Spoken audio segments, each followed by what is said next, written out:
My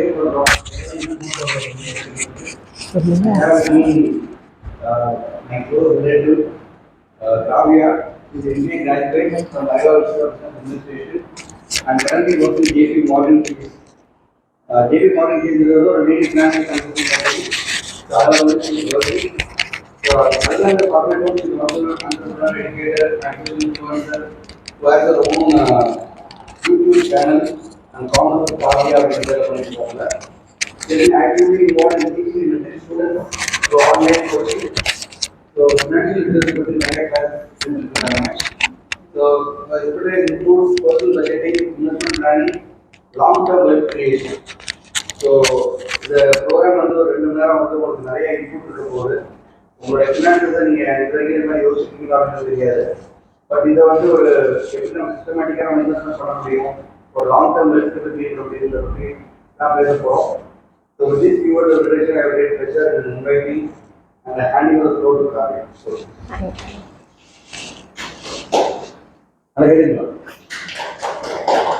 okay, so hi எல்லாருக்கும்.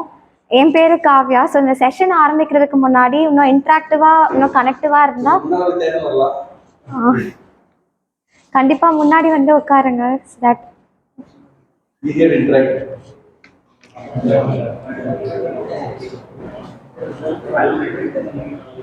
கொஞ்சம் முன்னாடி தான் ஈஸியாக இருக்கு.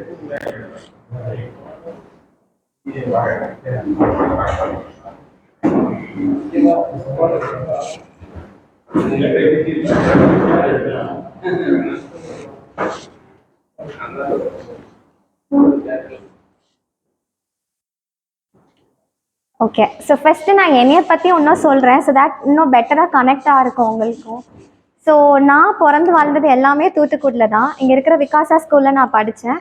ஸோ அங்கே வந்து இருக்கிற எல்லா லீடர்ஷிப் ரோல் எல்லாம் வந்து எலெக்ஷன் அப்படின்னு இருந்தால் நான் கை தூக்கி முதலாக போய் அங்கே நிற்பேன். ஸோ இட்ஸ் ஜஸ்ட் லைக் என்னென்ன வாய்ப்பு எனக்கு வாழ்க்கையில் கிடச்சிருக்கோ அதெல்லாம் நான் யூஸ் பண்ணணும்னு நான் நினச்சிருக்கேன். ஸோ நான் அப்போ ஹவுஸ் கேப்டனாக இருந்தேன், ஸ்கூல் கேப்டனாக இருந்தேன். அப்புறம் நான் யூஜி பண்ணுறதுக்கு பிஎஸ்டி கோயம்புத்தூரில் போய் பண்ணேன். அங்கே சிஏ மாதிரி சிஎம்ஏன்னு ஒரு ப்ரொஃபஷனல் டிகிரி இருக்குது, அந்த டிகிரியும் நான் பர்சியூ பண்ணேன். அடுத்து நான் வந்து எம்பிஏ பண்ணேன். இங்கே லாயலாவில் சென்னையில் நான் எம்பிஏ பண்ணேன். அப்புறம் 2 months internship JP Morgan Chase, அதான் வேர்ல்ட்ஸ் லார்ஜஸ்ட் பேங்க். அது ஒரு consulting firm, financial consulting firm. அங்கே வந்து நான் 2 months இன்டர்ன்ஷிப் மும்பையில் பண்ணேன். ஸோ அங்கே தான் நான் பிளேஸாக இருக்கேன். ஸோ சூன் நான் பெங்களூரில் போய் ஒர்க் பண்ணுவேன். ஸோ இதை தவிர நான் என்ன பண்ணேன்னா, எனக்கு சொல்லித்தரது ரொம்ப பிடிக்க ஆரம்பிச்சிச்சு. ஸோ நான் 2 years ஆன்லைன் டியூஷன்ஸ் நான் எடுக்க ஆரம்பித்தேன் 11th and 12th ஸ்டூடெண்ட்ஸ்க்கு. அதுக்கப்புறம் இன்னும் நிறையா எனக்கு மித்தவங்க கிட்ட பேசுறது, நிறைய நெட்ஒர்க் பண்ணுறது, மித்தவங்களோட பெர்ஸ்பெக்டிவ்ஸ் தெரிஞ்சுக்கிறது ரொம்ப நல்லா இருந்துச்சு. ஸோ நான் இன்னும் பெட்டராக அதை ரீச் கிடைக்கணும்னு காமர்ஸ் வித் காவ்யான்னு இன்ஸ்டாகிராம், யூடியூப்லலாம் ஒரு சோஷியல் மீடியா பேஜ் ஆரம்பித்தேன். அதில் நான் என்ன பண்ணுவேன்னா, இப்போ நம்ம சுற்றி இருக்கிற ரியல் வேர்ல்ட், இப்போ ஒரு கான்செப்ட் நமக்கு புரிய வைக்கிறதுக்கு எளிமையாக எப்படி புரிய வைக்க முடியும் எல்லாருக்கும் அப்படின்னு ஒரு 30 second ரீல். ஏன்னா எல்லோரும் இப்போ ரீல் பார்த்து தான் என்ன முடிவுனாலும் எடுக்கிறோம் வாழ்க்கையில். ஸோ அப்படி நான் வந்து ஒரு பேஜ் நான் ஆரம்பித்தேன். ஸோ இதுதான் என்னைய பற்றி. ஸோ இந்த செஷனில் இன்னும் நம்ம பெட்டராக நம்மளை புரிஞ்சுக்கிறதுக்கு எப்படின்னு நம்ம பார்க்கலாம். ஓகே, ஸோ ஃபஸ்ட்டு ஒரு கேள்வி, நம்ம கூடயே துணையாக நம்ம வாழ்க்கை ஃபுல்லாக வரப்போகிறது எதுன்னு நீங்கள் நினைக்கிறீங்க?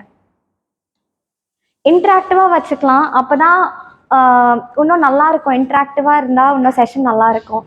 ஸோ என்ன நினைக்கிறீங்க, உங்கள் கூடயே நம்ம கூட வரப்போகிறது என்னன்னு நீங்கள் நினைக்கிறீங்க? ஃபேமிலியா, இல்லை லாஸ்ட் செஷனில் வந்து ஒருத்தவங்க சொன்னாங்க பிரச்சனை தான் மேம் என் கூடயே வரும் அப்படின்னு. ஸோ உங்கள் கூடயே வர்றது என்ன நீங்கள் நினைக்கிறீங்க? இது மணி. ஆக்சுவலி ரொம்ப உண்மை. 2 விஷயம் நம்ம கூடயே வரும். ஒன்று, நம்ம மட்டும்தான் நம்ம கூடயே வருவோம். நம்ம கூட நம்ம பிரச்சனை, நம்மளோட ஹெல்த்து எல்லாமே நம்ம கூடயே வரும். இன்னொன்று பணம். பிகாஸ் நம்ம இறக்குறப்போ நம்மளை புதைக்கணும்னால நமக்கு தேவையான விஷயம் ஒன்று பணம். அடிப்படையாக இந்த 2 விஷயம் தான் நம்ம கூடயே வரும். ஓகே, இப்போ வந்து நம்ம டாபிக் வேறு வந்து என்ன சொல்லியிருக்காங்கன்னா ஃபினான்ஷியல் ஃபிட்னஸ் ப்ளூ பிரிண்ட்னு. ஸோ என்ன கேம், என்ன ஸ்போர்ட்ஸ் எடுத்தாலும் ஃபஸ்ட்டு நம்ம என்ன பண்ணுவோம், வார்ம் அப் பண்ணுவோம்.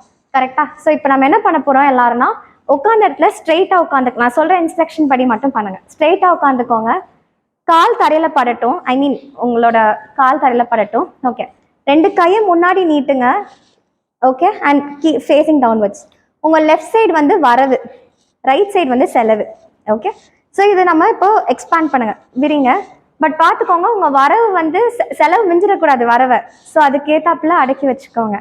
இப்போ நம்ம என்ன பண்ணுறோம், திருப்பி எல்லாத்தையும் ஒன்று வாங்க, இப்போ ரொட்டேட் பண்ணுங்க நம்ம எல்லா ஃபிட்னஸ்லையும். இப்போ நம்ம என்ன பண்ண போகிறோம், இந்த வரவு செலவு எப்படி நம்ம மூவ் பண்ண போகிறோம், கண்ட்ரோல்டாக எப்படி வரவு செலவு மூவ் பண்ண போகிறோம்னு பார்க்க போகிறோம். அண்ட் கடைசி எல்லாரும் நம்ம ஸ்டே பண்ணிக்கோங்க, இதை நம்ம பேலன்ஸ் பண்ண போகிறோம். இந்த செஷனில் கடைசி வரவு செலவு இது ரெண்டையும் பேலன்ஸ் பண்ணுறது தான் நமக்கு இருக்கிற வாழ்க்கையில் பெரிய பிரச்சனை. இந்த பிரச்சனையை எவ்வளோ எளிமையாக நம்மளால செய்ய முடியும் அப்படின்னு தான் இந்த செஷனில் பார்க்க போகிறோம். ரைட், இந்த வார்ம் அப்போட அடுத்து ஒரே ஒரு சின்ன இது, நம்மளோட கரண்டாக நம்மளோட ஃபினான்ஷியல் ஃபிட்னஸ் எப்படி இருக்குது அப்படின்னு நம்ம செக் பண்ணிப்போம். நம்ம ஜிம் போகிறது மாதிரில வெயிட் ஹைட்லாம் செக் பண்ணுறாப்புல இப்போ நான் என்னையால் ஃபினான்ஷியலி நான் எப்படி இருக்கேன் அப்படின்னு பார்த்துக்கலாம். க்ரீன்னா சூப்பர் ஃபிட்டாக இருக்கேன், எனக்கு வந்து என் வரவு எப்படி இருக்குன்னு தெரியுது, எங்கே காசு வெளியே போகுதுன்னு தெரியுது, நான் எங்கே இன்வெஸ்ட் பண்ணணும்னு எனக்கு தெரியுது. அடுத்த ஆப்ஷன் எல்லோ, இங்கே கொஞ்சம் எனக்கு கொஞ்சம் சேவ் பண்ணுறேன் ஆனால் ரொம்ப தெரில, பட் ஓரளவு ஓகே மித்தவங்களோட. ரெட்டு ரொம்ப ஒன்றுமே தெரில, காசு வருது செலவு பண்ணுறேன், அடுத்து எப்படா மாதம் 1ஆம் தேதி வரும்னு நான் எதிர்பார்த்துட்டு இருக்கேன். மோஸ்ட்டாக எல்லாரும் எந்த கேட்டகரியில் நம்ம இருக்கோம், நீங்கள் அவங்கவுங்க யோசிச்சுக்கோங்க. டேஞ்சர் ஜோன் ரெட்டு, நீங்கள் சார் ரெட், எப்படா சம்பளம் வரும். ஸோ மோஸ்ட்டாக நம்ம எல்லாரும் இருக்கிற இடம் இந்த டேஞ்சர் ஜோன் ரெட். ஓகே, அடுத்து நம்ம ஜிம் போகிறப்ப என்ன கேட்பாங்க, நீங்கள் எதுக்கு வந்திருக்கீங்க, அதே மாதிரி ஒன்று வெயிட் லாஸ்க்காக வந்திருக்கீங்களா, வெயிட் கெயின் பண்ணுறதுக்காக வந்திருக்கீங்களா, அது மாதிரி. இப்போ நமக்கு இருக்கிற ஒரு பெரிய ஃபினான்ஷியல் வரி என்ன, கடன். எனக்கு நிறையா கடன் இருக்குது, இந்த கடனை எப்படி எனக்கு ரீபே பண்ணன்னு தெரியல, அதுவா? இல்லை எனக்கு இருக்க காசு எல்லாரும் இன்வெஸ்ட் பண்ணுங்க அப்போதான் நான் பிள்ளைக்கு காசு சேர்க்க முடியும், இது பண்ண முடியும்னு சொல்கிறாங்க, ஆனால் எனக்கு அது எப்படி பண்ணணும்னு எனக்கு தெரியல, அதுதான் உங்கள் பிரச்சனையா? இல்லை எனக்கு எப்படி சேவ் பண்ணணும்னு தெரியல, எனக்கு நிறைய ஆசை இருக்குது, எனக்கு வீடு கட்டணும் இது பண்ணணும், ஆனால் எனக்கு இந்த சேவ் பண்ணுறது எப்படின்னு தெரியல. இந்த 4ஆவது விட்டுறலாம். இந்த 3ல் எது உங்களுக்கு ப்ரிடாமினண்ட்டாக எது நீங்கள் நினைக்கிறீங்க, எது உங்களோட பெரிய பிரச்சனையாக இருக்குது? கடன். அடுத்து இந்த சைட் உங்களோட பெரிய பிரச்சனை நீங்கள் என்ன சார் நினைக்கிறீங்க? சேவிங், எப்படி சேவ் பண்ணன்னு தெரில. ஓகே, இது எல்லாமே சேர்த்து தான் நம்ம இந்த செஷனில் பார்க்க போகிறோம் எப்படி பண்ணலான்னு. ஸோ ஒரு ப்ராமிஸ் நான் இந்த செஷனில் உங்களுக்கு என்ன கொடுக்குறேன்னா, எப்படி என்னோட கனவுகளுக்கு இன்னைக்கு இருக்கிற வருமானம் எப்படி என் கனவை வந்து பூர்த்தி பண்ண முடியும் அப்படின்னு இந்த செஷனில் பார்க்க போகிறோம். சிம்பிள், இன்னைக்கு என் கையில் 5000 ரூபா 10000 ரூபா 50000 ரூபா 1 லட்ச ரூபா இருந்தாலும் இதை வச்சு என்னோட கனவுகளை நான் எப்படி அடைய போகிறேன் அப்படின்னு ஒரு ஃபுல் ரோட் மேப்போட தான் இந்த செஷன் விட்டு நம்ம போகிறோம். Right, okay. ஸோ இப்போ இந்த ஃபினான்ஷியல் பிளானிங் அப்படின்னு எல்லாரும் சொல்கிறாங்க, என்னன்னு நீங்கள் நினைக்கிறீங்க? பிளான் பண்ண ஃபினான்ஷியல் பிளானிங் அப்படின்னா என்ன?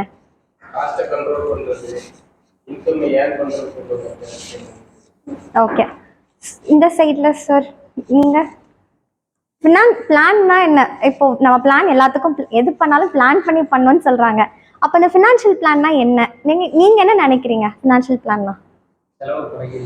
ஓகே, ஸோ ரொம்ப சிம்பிளாக சொல்லணும்னா, இன்னைக்கு இருக்கிற என் வருமானத்தில் இன்னைக்கு இருக்கிற என்னோட கரண்ட் ஃபினான்ஷியல் பொசிஷன் வச்சு நான் எப்படி என்னென்னலாம் நினைக்கிறேனோ, லோன் ரீபே பண்ணுறதா, ஒரு பிள்ளைக்கு வீடு கட்டுறதா, எப்படி என்னோட எல்லா கோல்ஸையும் நான் செய்ய போகிறேன்.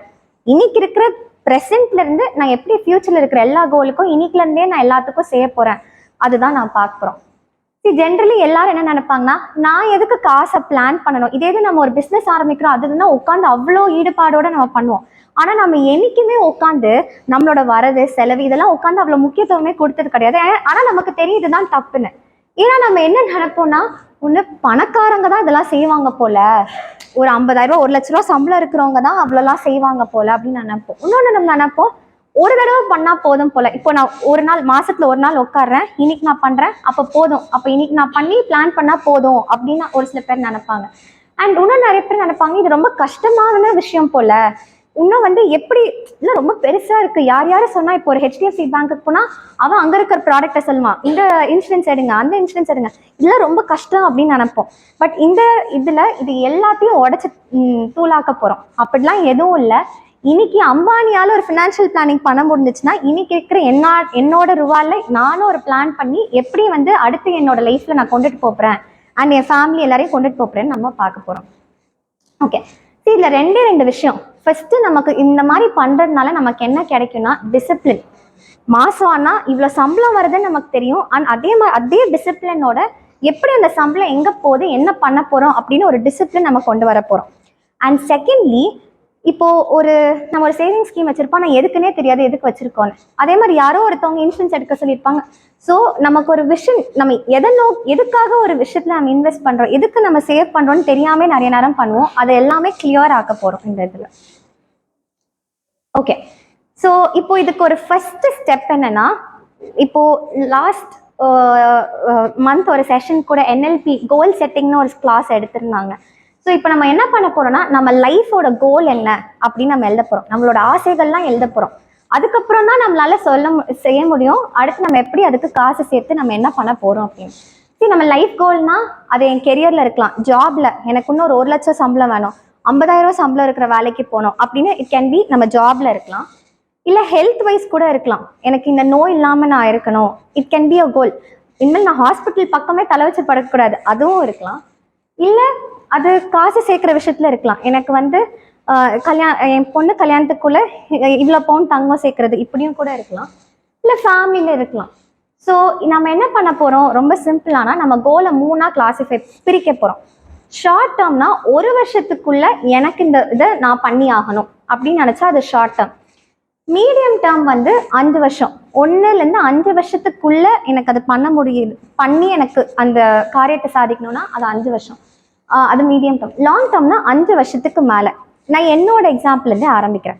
இப்போ எனக்கு 1 இயர் கோல், இந்த ஷார்ட் டேர்ம் கோல்னா என் தங்கச்சி சடங்குக்குள்ளே எனக்கு ஒரு ஆசை, எனக்கு ஒரு அட்லீஸ்ட் ஒரு குட்டி கோல் செயின் அதை அவளுக்கு வாங்கி தரணும். இதே ஷார்ட் டேர்ம் கோல் 1 வருஷத்துக்குள்ளே நான் நினைக்கிறேன் இந்த கோல் எனக்கு அச்சீவ் பண்ணணும். மீடியம் டேர்ம் கோல் எங்கள் அம்மா அப்பா வீடு கட்டுறாங்கன்னா அதில் கொஞ்சம் அமௌண்ட் நான் கான்ட்ரிபியூட் பண்ணணும்னு நான் நினைக்கிறேன், கொஞ்சம் நான் போடணும்னு நினைக்கிறேன், அது என் மீடியம் டேர்ம் 5 வருஷத்துக்குள்ள. லாங் டேர்ம் கோல் நான் எனக்கே ஒரு வீடு கட்டிக்கணும்னு நான் நினைக்கிறேன், அது என்னோட லாங் டேர்ம் கோல். இப்போ நான் ஒரு ஷீட் ஆஃப் பேப்பர் கொடுப்பேன், இது சும்மா ஒரு எக்ஸாம்பிள் தான். இந்த ஷீட் ஆஃப் பேப்பர் நம்ம உங்க எல்லார் கையிலையும் கிடைக்கும். அட்லீஸ்ட் ஒரு ஷார்ட் டேர்ம், ஒரு மீடியம், ஒரு லாங் டேர்ம் கோல் எழுதுங்க. எல்லாருக்கும் கோல் இல்லாம கண்டிப்பா இருக்காது. கோல்னா ஒண்ணுல நம்மளோட ஆசைகள், அது மட்டும் எல்லாரும் எழுது.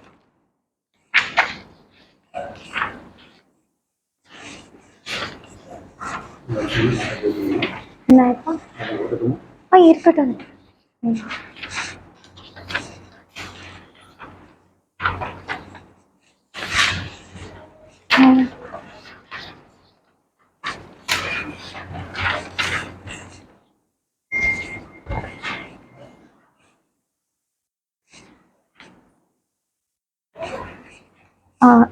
இல்லைம்மா, இப்போ என்னென்னா நமக்கு நிறைய கோல்ஸ் இருக்கும் லைஃப்பில்.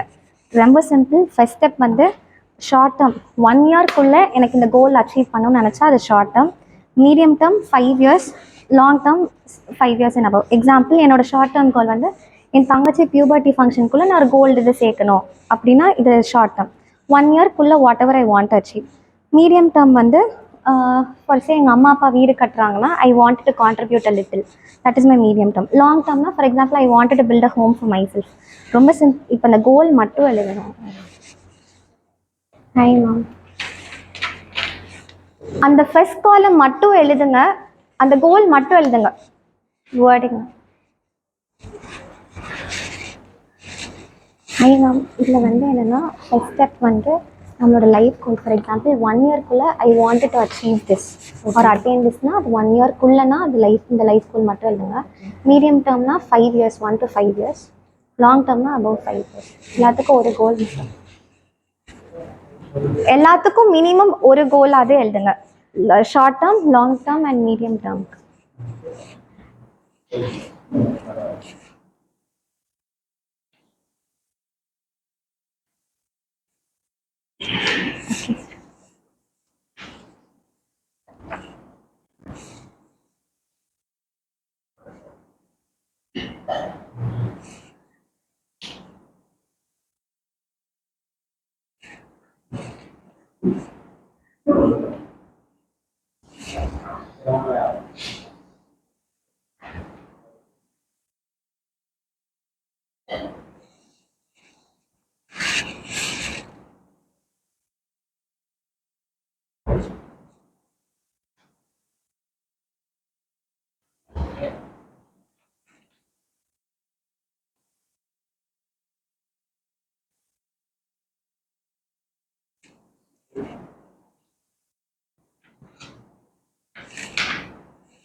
எல்லாரும் எழுதிட்டீங்களா? ஓகே. ஸோ இப்போ நம்ம கோல்லாம் எழுதியாச்சு. இப்போ நம்ம என்ன பண்ண போகிறோம், நம்மளோட ஆசை, நம்மளோட கோல்ஸ் எல்லாத்தையும் ஃபினான்ஷியல் கோலாக மாற்ற போகிறோம். இது ஏன் ரொம்ப முக்கியம்னா, அட் தி எண்ட் நீங்கள் என்ன கோல் எழுதினாலும் அதுக்கு தேவை காசு. ஸோ காசு ஒன்று தேவை. ஸோ அது நம்ம ரொம்ப சிம்பிளாக நம்ம இப்போ டெஸ்டினேஷன் என்னென்னு முடிவு பண்ணிட்டோம், நம்ம லைஃப் கோல் என்னென்னு முடிவு பண்ணிட்டோம். அந்தந்த காலகட்டத்தில் இதுதான் நான் எனக்கு பண்ணணும்னு நான் ஆசை, என்னோட லைஃப் கோலை நான் முடிவு பண்ணிட்டேன். ஆனால் நான் எப்படி அந்த லைஃப் கோலை போய் நான் ரீச் பண்ண போகிறேன், நான் எந்த வண்டியில் போய் அந்த லைஃப் கோலை ரீச் பண்ண போகிறேங்கிறது ஃபினான்ஷியல் கோல். ஸோ லைஃப்பில் எந்த கோலாக இருந்தாலும் அதுக்கு காசுங்கிறது தேவை. ஸோ அந்த லைஃப் கோலை நம்ம ஃபினான்ஷியல் கோல் வச்சு தான் நம்ம அச்சீவ் பண்ண போகிறோம். ஸோ இப்போ நம்ம பண்ண போகிறது அடுத்த 2 காலமை ஃபில் பண்ண போகிறோம். அந்த லைஃப் கோலுக்கு அப்புறம் இயர்ஸ் டு கோல்னு இருக்குது. ஸோ எவ்வளோ வருஷத்தில் உங்களுக்கு அந்த கோலை அச்சீவ் பண்ணணும்னு நீங்கள் நினைக்கிறீங்க அது எழுதுங்க. அண்ட் 3rd காலம் கரண்ட் எஸ்டிமேட்டட் காஸ்ட். இப்போ ஃபார் எக்ஸாம்பிள் எனக்கு வீடு கட்டணும்னா இன்னைக்கு அந்த வீடு கட்டணும்னா எனக்கு எவ்வளோ ஆகும், இன்னைக்கு நான் வந்து வாட் எவர் உங்கள் கோலுக்கு இன்னைக்கு அதை வந்து எனக்கு போய் அதை முடிக்கணும், அந்த கோலை எனக்கு அச்சீவ் பண்ணால் எனக்கு கையில் எவ்வளோ காசு வேணும். ஸோ அந்த அடுத்த 2 காலம், செகண்ட் காலம் இயர்ஸ் டு கோல், எவ்வளோ வருஷத்தில் அந்த கோலை நான் அச்சீவ் பண்ணணும்னு நினைக்கிறேன். அண்ட் 3வது காலம் கரண்ட் எஸ்டிமேட்டட் காஸ்ட், இன்னைக்கு அந்த கோலை நான் அச்சீவ் பண்ணணும்னா எனக்கு கையில் எவ்வளோ காசு தேவை.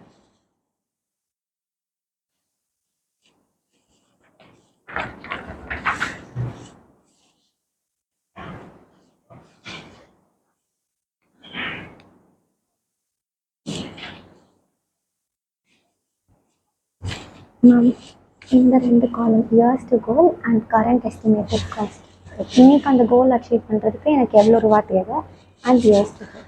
ஃபார் இன்னைக்கு ஆன் ஸ்பாட் நான் அந்த கோலை முடிக்கிறதுக்கு எனக்கு எவ்வளோ ரூபா தேவை,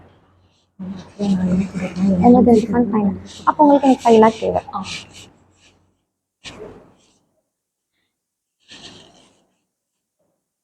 நைஸ்.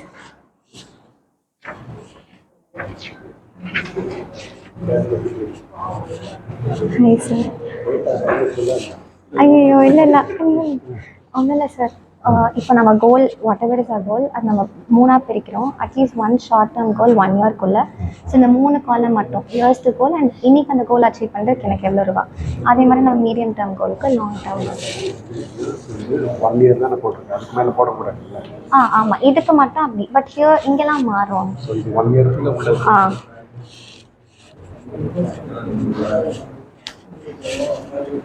ஓகே.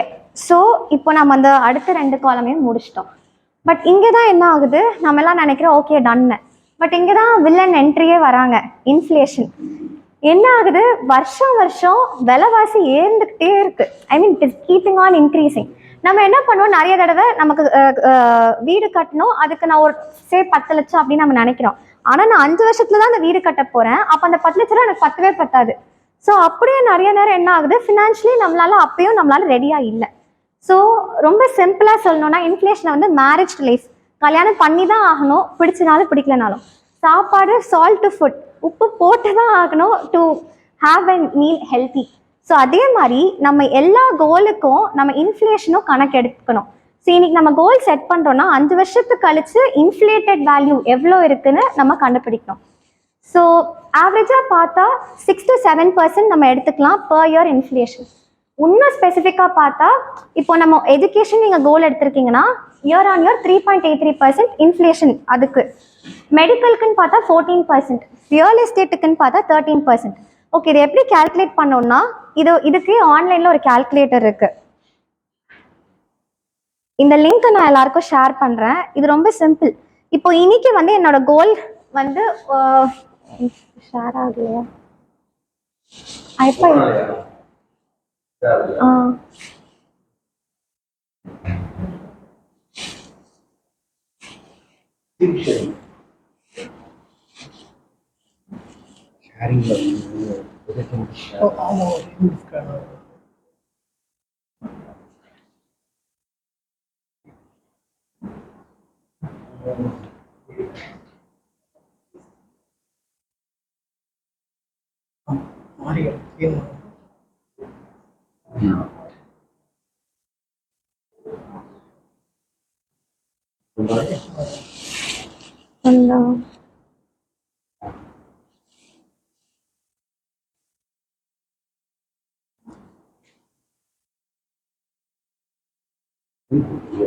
ஆமாம்,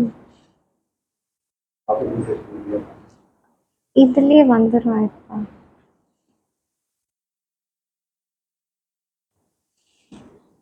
இதில் வந்துடுச்சு, அதில்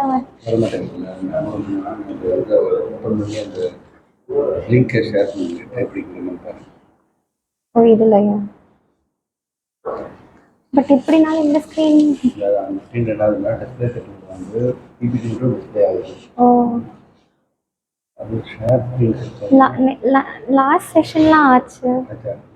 லாஸ்ட் டைம் அந்த இதுவும் ஆமாம்ப்பா.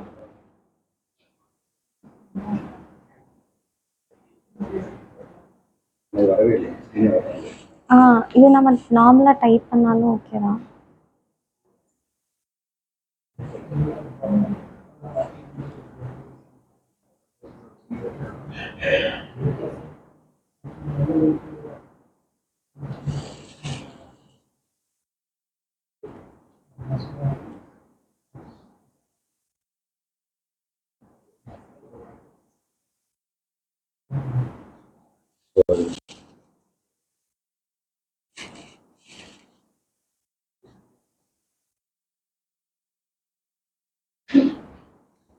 ஓகே, ஸோ இப்போ நம்ம அந்த இன்ஃப்ளேட்டட் வேல்யூ அப்போ 5 வருஷம் கழிச்சு எனக்கு எவ்வளோ ரூபா வேணும் அப்படின்னு பார்க்குறதுக்கு இந்த மாதிரி தர ஸோ மச் இதெல்லாம் ஃப்ரீ தான். இந்த லிங்க் எல்லாமே நான் உங்கள் எல்லாருக்கும் ஷேர் பண்ணுறேன் ஆஃப்டர் த செஷன்.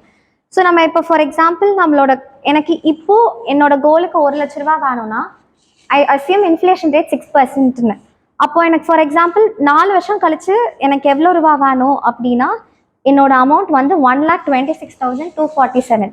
அப்போது இதுதான் நம்மளோட கோல் வேல்யூவாக இருக்கணுமே தவிர ஒரு லட்ச ரூபா நம்ம கோல் வேல்யூவாக இருக்கக்கூடாது.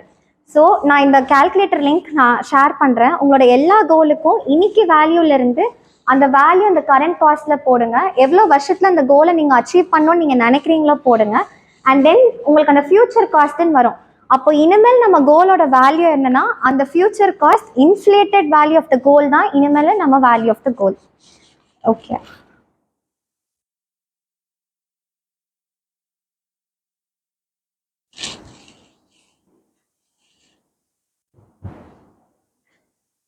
ஆல்ரைட். ஸோ இப்போ நம்ம கோலையும் செட் பண்ணி முடிச்சாச்சு. இப்போது நம்ம அடுத்து பார்க்க வேண்டியது நம்மளோட செல்ஃப் செக். ஃபஸ்ட்டு நம்மளோட கரண்ட் ஃபினான்சஸ் எப்படி இருக்குது அப்படின்னு நம்ம செக் பண்ணலாம். ஸோ எவ்வளோ பேருக்கு இங்கே வந்து மாதம் என்னோட எக்ஸ்பென்சஸ் எவ்வளோன்னு தெரியும்? தோராயமாக அப்ராக்சிமேட்டாக யாருக்கெல்லாம் தெரியும் நம்மளோட மாத எக்ஸ்பென்சஸ் எவ்வளோ? உங்களுக்கு தெரியும்? உங்களுக்குலாம் சார்? இல்லை. உங்களுக்கு சார்? ஓகே, உங்களுக்குலாம் தெரியும். ஓகே. ஸோ ஜென்ரலி நீங்கள் எப்படி கணிப்பீங்க இவ்வளோதான் எனக்கு மாத செலவாகுது அப்படின்னு? வரவு கேட்ட சார் கரெக்டாக போயிடும். ஓகே, இங்கே நீங்கள் எப்படி ஜென்ரலி ட்ராக் பண்ணுவீங்க இவ்வளோ தான் எனக்கு செலவு? ஒரு சில பேர் வீட்டில் கணக்கு போட்டு நோட் போட்டு எழுதுவாங்க, ஒரு சில பேர் ஆப் வச்சுருக்கலாம். ஸோ அதுக்கு தான் கேட்குறேன். நீங்களாம் என்ன நோட் போட்டு எழுதுறது? நீங்கள் ஆண்டி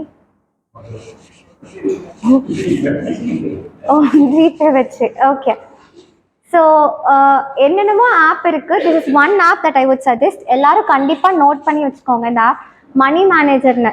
இந்த ஆப்பில் நம் ஆட்டோமேட்டிக்காக நைட் நமக்கே நோட்டிஃபிகேஷன் வரும். என்ட்ரு பண்ணுங்கள் உங்களோட இன்னைக்கு என்ன செலவு அப்படின்னு. நீங்கள் ஜிபேனா ஜிபேன்னு போட்டுக்கலாம், கேஷ்னா கேஷ்ன்னு போட்டுக்கலாம், நீங்கள் என்னன்னாலும் போட்டுக்கலாம். அதுவே மந்த்லி ஸ்டேட்மெண்ட் எல்லாமே கொடுத்துரும். அண்ட் அதுவே எல்லா ஃபீச்சர்ஸும் அதுலேயும் உண்டு. ஸோ தட் நீங்கள் வந்து நம்மளோட மாத செலவு என்ன, வரவு என்ன, எல்லாம் வரவு நீங்கள் உள்ளே போட்டிங்கன்னா செலவு என்னன்னா அதுவே நோட்டிஃபை பண்ணிக்கிட்டே இருக்கும். நீங்கள் ஒவ்வொரு தடவை நீங்கள் அதை ட்ராக் பண்ணிக்கலாம். ஸோ நம்ம எப்போவுமே நம்ம ஃபோனில் இந்த ஆப்பை நீங்கள் டவுன்லோட் பண்ணிக்கலாம். நிறைய ஆப் இருக்குது, but it's one app.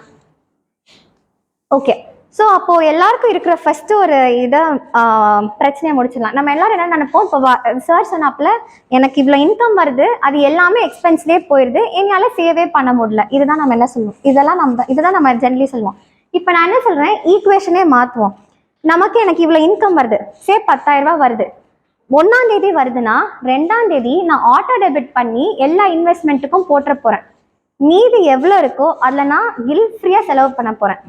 So இது பண்ணால் மட்டும்தான் நம்ம கோல் அச்சீவ் பண்ண முடியும். இல்லைனா இதே நிலைமை தான் நம்ம இன்னும் எவ்வளோ வருஷம் ஆனாலும் இதே நிலைமையில தான் இருக்கும். So this is first takeaway. இந்த ஒரு லாஜிக் நம்ம கொண்டு வந்தோம்னா பாதி கோலை நம்ம அச்சீவ் பண்ணிக்கலாம். அதை என்ன பண்ணுறோம், நம்ம ஆட்டோ டெபிட் ஃபீச்சரை என்னைக்கு உங்களுக்கு சேலரி கிரெடிட் ஆகுதோ அதுக்கு அடுத்த நாள் ஆட்டோ டெபிட் நீங்கள் எல்லாத்துக்கும் கொடுத்துடணும். வாட் எவர் இஸ் இன்வெஸ்ட்மெண்ட், எதில் இன்வெஸ்ட் பண்ணலாம் நம்ம அடுத்தடுத்த செஷன், இப்போ செஷனில் கடைசி பார்ப்போம். ஸோ அடுத்த நாளே ஆட்டோ டெபிட் ஃபீச்சர்னு ஒன்று கொடுங்க. ஸோ நமக்கு வர இன்கம்லேருந்து எவ்வளோ சேவ் பண்ணுறோம், இன்வெஸ்ட் பண்ணுறோம், மீதி இருக்கிற அமௌண்ட்டை மட்டும் தான் நம்ம செலவு பண்ண போகிறோம். So okay. அண்ட் யார் இந்தியாவில் நெட்வொர்க் யாருக்கு ரொம்ப ஜாஸ்தி? ரேண்டம் கேசஸ், யாருக்கு நெட்வொர்க் ரொம்ப ஜாஸ்தி மதிப்பு? சூப்பர், அம்பானி. பட் நம்ம எல்லாரும் அவங்கள பற்றி நினைப்போம். ஆனால் நம்மளோட நெட்வொர்க் நம்மளோடது என்ன அப்படின்னு நம்ம தெரிஞ்சுக்கணும்னு நமக்கு ஒரு ஆர்வம் இருக்கும். Obviously it is not just like அவங்க பெரிய ஆட்களுக்கு தான் அப்படின்னு கிடையாது. நம்மளோட ஒர்த் என்ன அப்படின்னு நம்ம அசஸ் பண்ணிக்கலாம். ஒரு எக்ஸல் ஷீட்டை நான் இன்னைக்கு எல்லாருக்கும் ஷேர் பண்ணுவேன் post the session. Okay. So இந்த எக்ஸல் ஷீட் இந்த எக்ஸல் ஷீட் நான் ஒவ்வொரு டேப் இருக்கும். First tab expense tracker. நீங்கள் ஒன்று அந்த ஆப்லனாலும் யூஸ் பண்ணலாம், இல்லை நீங்கள் இதில் நீங்கள் டைப் பண்ணுறீங்க, இல்லை 100 rupees ஃபுட் அப்படின்னா அது ஆட்டோமேட்டிக்காக அது எல்லாமே டோட்டலாகி டேலி ஆகி உங்களுக்கு மாதம் மாதம் ரிப்போர்ட்டும் கொடுத்துரும். ஸோ நீங்கள் இது வேணும்னா நீங்கள் யூஸ் பண்ணலாம். அண்ட் எப்படி ஒரு கம்பெனிக்கு நம்ம ஒரு ப்ராஃபிட் அண்ட் லாஸ் அக்கௌண்ட்டை பேலன்ஸ் ஷீட்டுன்னு சொல்கிறோமோ, இது நமக்கே பண்ணிக்கிற balance sheet and profit and loss account. இதை வச்சு தான் நம்மளோட நெட் ஒர்த் எவ்வளோன்னு இதே கால்குலேட் பண்ணி கொடுத்துரும். ரொம்ப சிம்பிள். நம்மளோட அசட்ஸ்னால் நம்மளோட சொத்து என்னெல்லாம், தட் இஸ் பர்சனலி எதுவுமே கம்பெனிக்கு கிடையாது.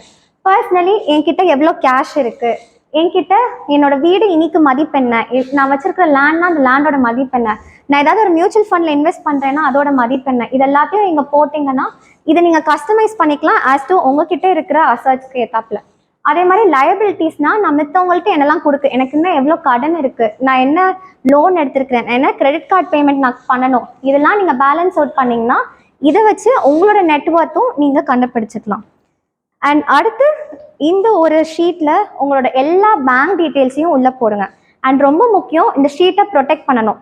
ப்ரொடெக்ட் பண்ணி அந்த பாஸ்வேர்டை யாராவது ஒருத்தவங்க கிட்ட மட்டும் ஷேர் பண்ணணும். ஸோ இந்த ஒரு ஷீட்டில் நம்ம என்றைக்குமே கன்சால்டேட் பண்ண மாட்டோம் நம்மளோட ஃபினான்ஷியல் ஆஸ்பெக்டில். அதனால் நமக்கு எல்லாமே தனித்தனியாக இருக்கும். ஸோ இந்த ஒரு ஷீட்டில் நம்ம என்ன ட்ரை பண்ணுறோன்னா நம்மளோட ஹோல் ஃபினான்ஷியல் ஆஸ்பெக்டை உள்ளே கொண்டு அப்போ தான் நமக்கு தெரியும் அடுத்து நம்ம எப்படி ப்ரொசீட் பண்ணலான்னு. அண்ட் தென் அதே மாதிரி இன்வெஸ்ட்மெண்ட் டீட்டெயில்ஸ் எல்லாத்துக்கும் நான் வச்சுருக்கேன். அதுக்கு நீங்கள் என்ன இன்புட் பண்ணணுன்னு நான் வச்சுருக்கேன். ஸோ தட் நீங்கள் இப்போ ஒரு இன்சூரன்ஸ் பாலிசி போட்டிருக்கீங்கன்னா பாலிசி நம்பர் நீங்கள் எப்போ போடணும் அதோட எல்லா டேட்டாவும் நீங்கள் ஃபீட் இன் பண்ணிக்கலாம். அண்ட் அடுத்து ரொம்ப முக்கியம், என்ன இன்வெஸ்ட்மெண்ட் பண்ணாலும் அதுக்கு ஒரு நாமினி அட்டாச் பண்ணியே ஆகணும். நாமினி ஏதாவது ஒரு இன்வெஸ்ட்மெண்ட்டோ சேவிங்ஸோ இன்சூரன்ஸ்க்கு இல்லையோ ப்ளீஸ் போய் உங்கள் நாமினேஷன் டீட்டெயில்ஸை போய் ஃபில் இன் பண்ணுங்கள். பிகாஸ் நம்மளனா அடுத்து அந்த நாமினிக்காக அது போகும், it will not go to somebody else. ஏன்னா இது நம்ம கஷ்டப்பட்டு சேர்க்குற காசு. So it is very mandate. Nomination details கண்டிப்பாக இதுலேயே ஃபில் பண்ணுங்கள். அண்ட் உங்களோட என்ன இன்வெஸ்ட்மெண்ட்லேயே அட்டாச் ஆகிருக்கான்னு பாருங்கள். And then you have your health insurance. So இந்த ஷீட் நான் ஷேர் பண்ணுவேன். But point to be noted, கண்டிப்பாக இதை பாஸ்வேர்டோட ப்ரொடெக்ட் பண்ணி அதை ஒருத்தவங்க கிட்ட ஷேர் பண்ணிக்கோங்க, யார் whom you feel trustworthy.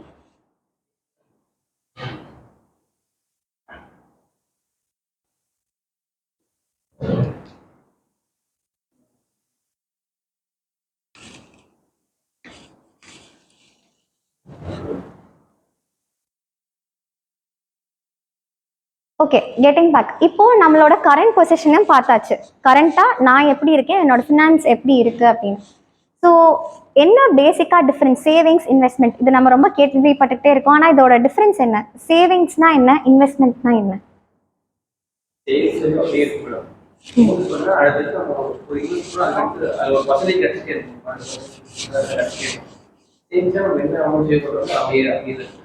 ரொம்ப உண்மை. சேவிங்ஸ் எனக்கு நாளைக்கு காசு வேணா நான் ஒரு உண்டியில் போடுறேன்னா நாளைக்கு அந்த காசு எனக்கு கிடைக்கும். ஆனால் அது வளராது டு தட் பர்சன்ட். ஆனால் ரெண்டுமே முக்கியம்தான். ஒரு எமர்ஜென்சி, எனக்கு டக்குன்னு ஒரு மெடிக்கல் எக்ஸ்பென்ஸ் அப்படின்னா கண்டிப்பாக சேவிங்ஸ் முக்கியம்தான். பட் இந்த காலகட்டத்தில் சேவிங்ஸ் கொஞ்சம் கம்மியாக அண்ட் இந்த ஏஜில் சேவிங்ஸ் கொஞ்சம் கம்மியாக அண்ட் இன்வெஸ்ட்மெண்ட் ஜாஸ்தியாக இருந்தால் நல்லது. அப்போ தான் நம்மளால் நம்ம கோல்ஸை அச்சீவ் பண்ண முடியும். ஓகே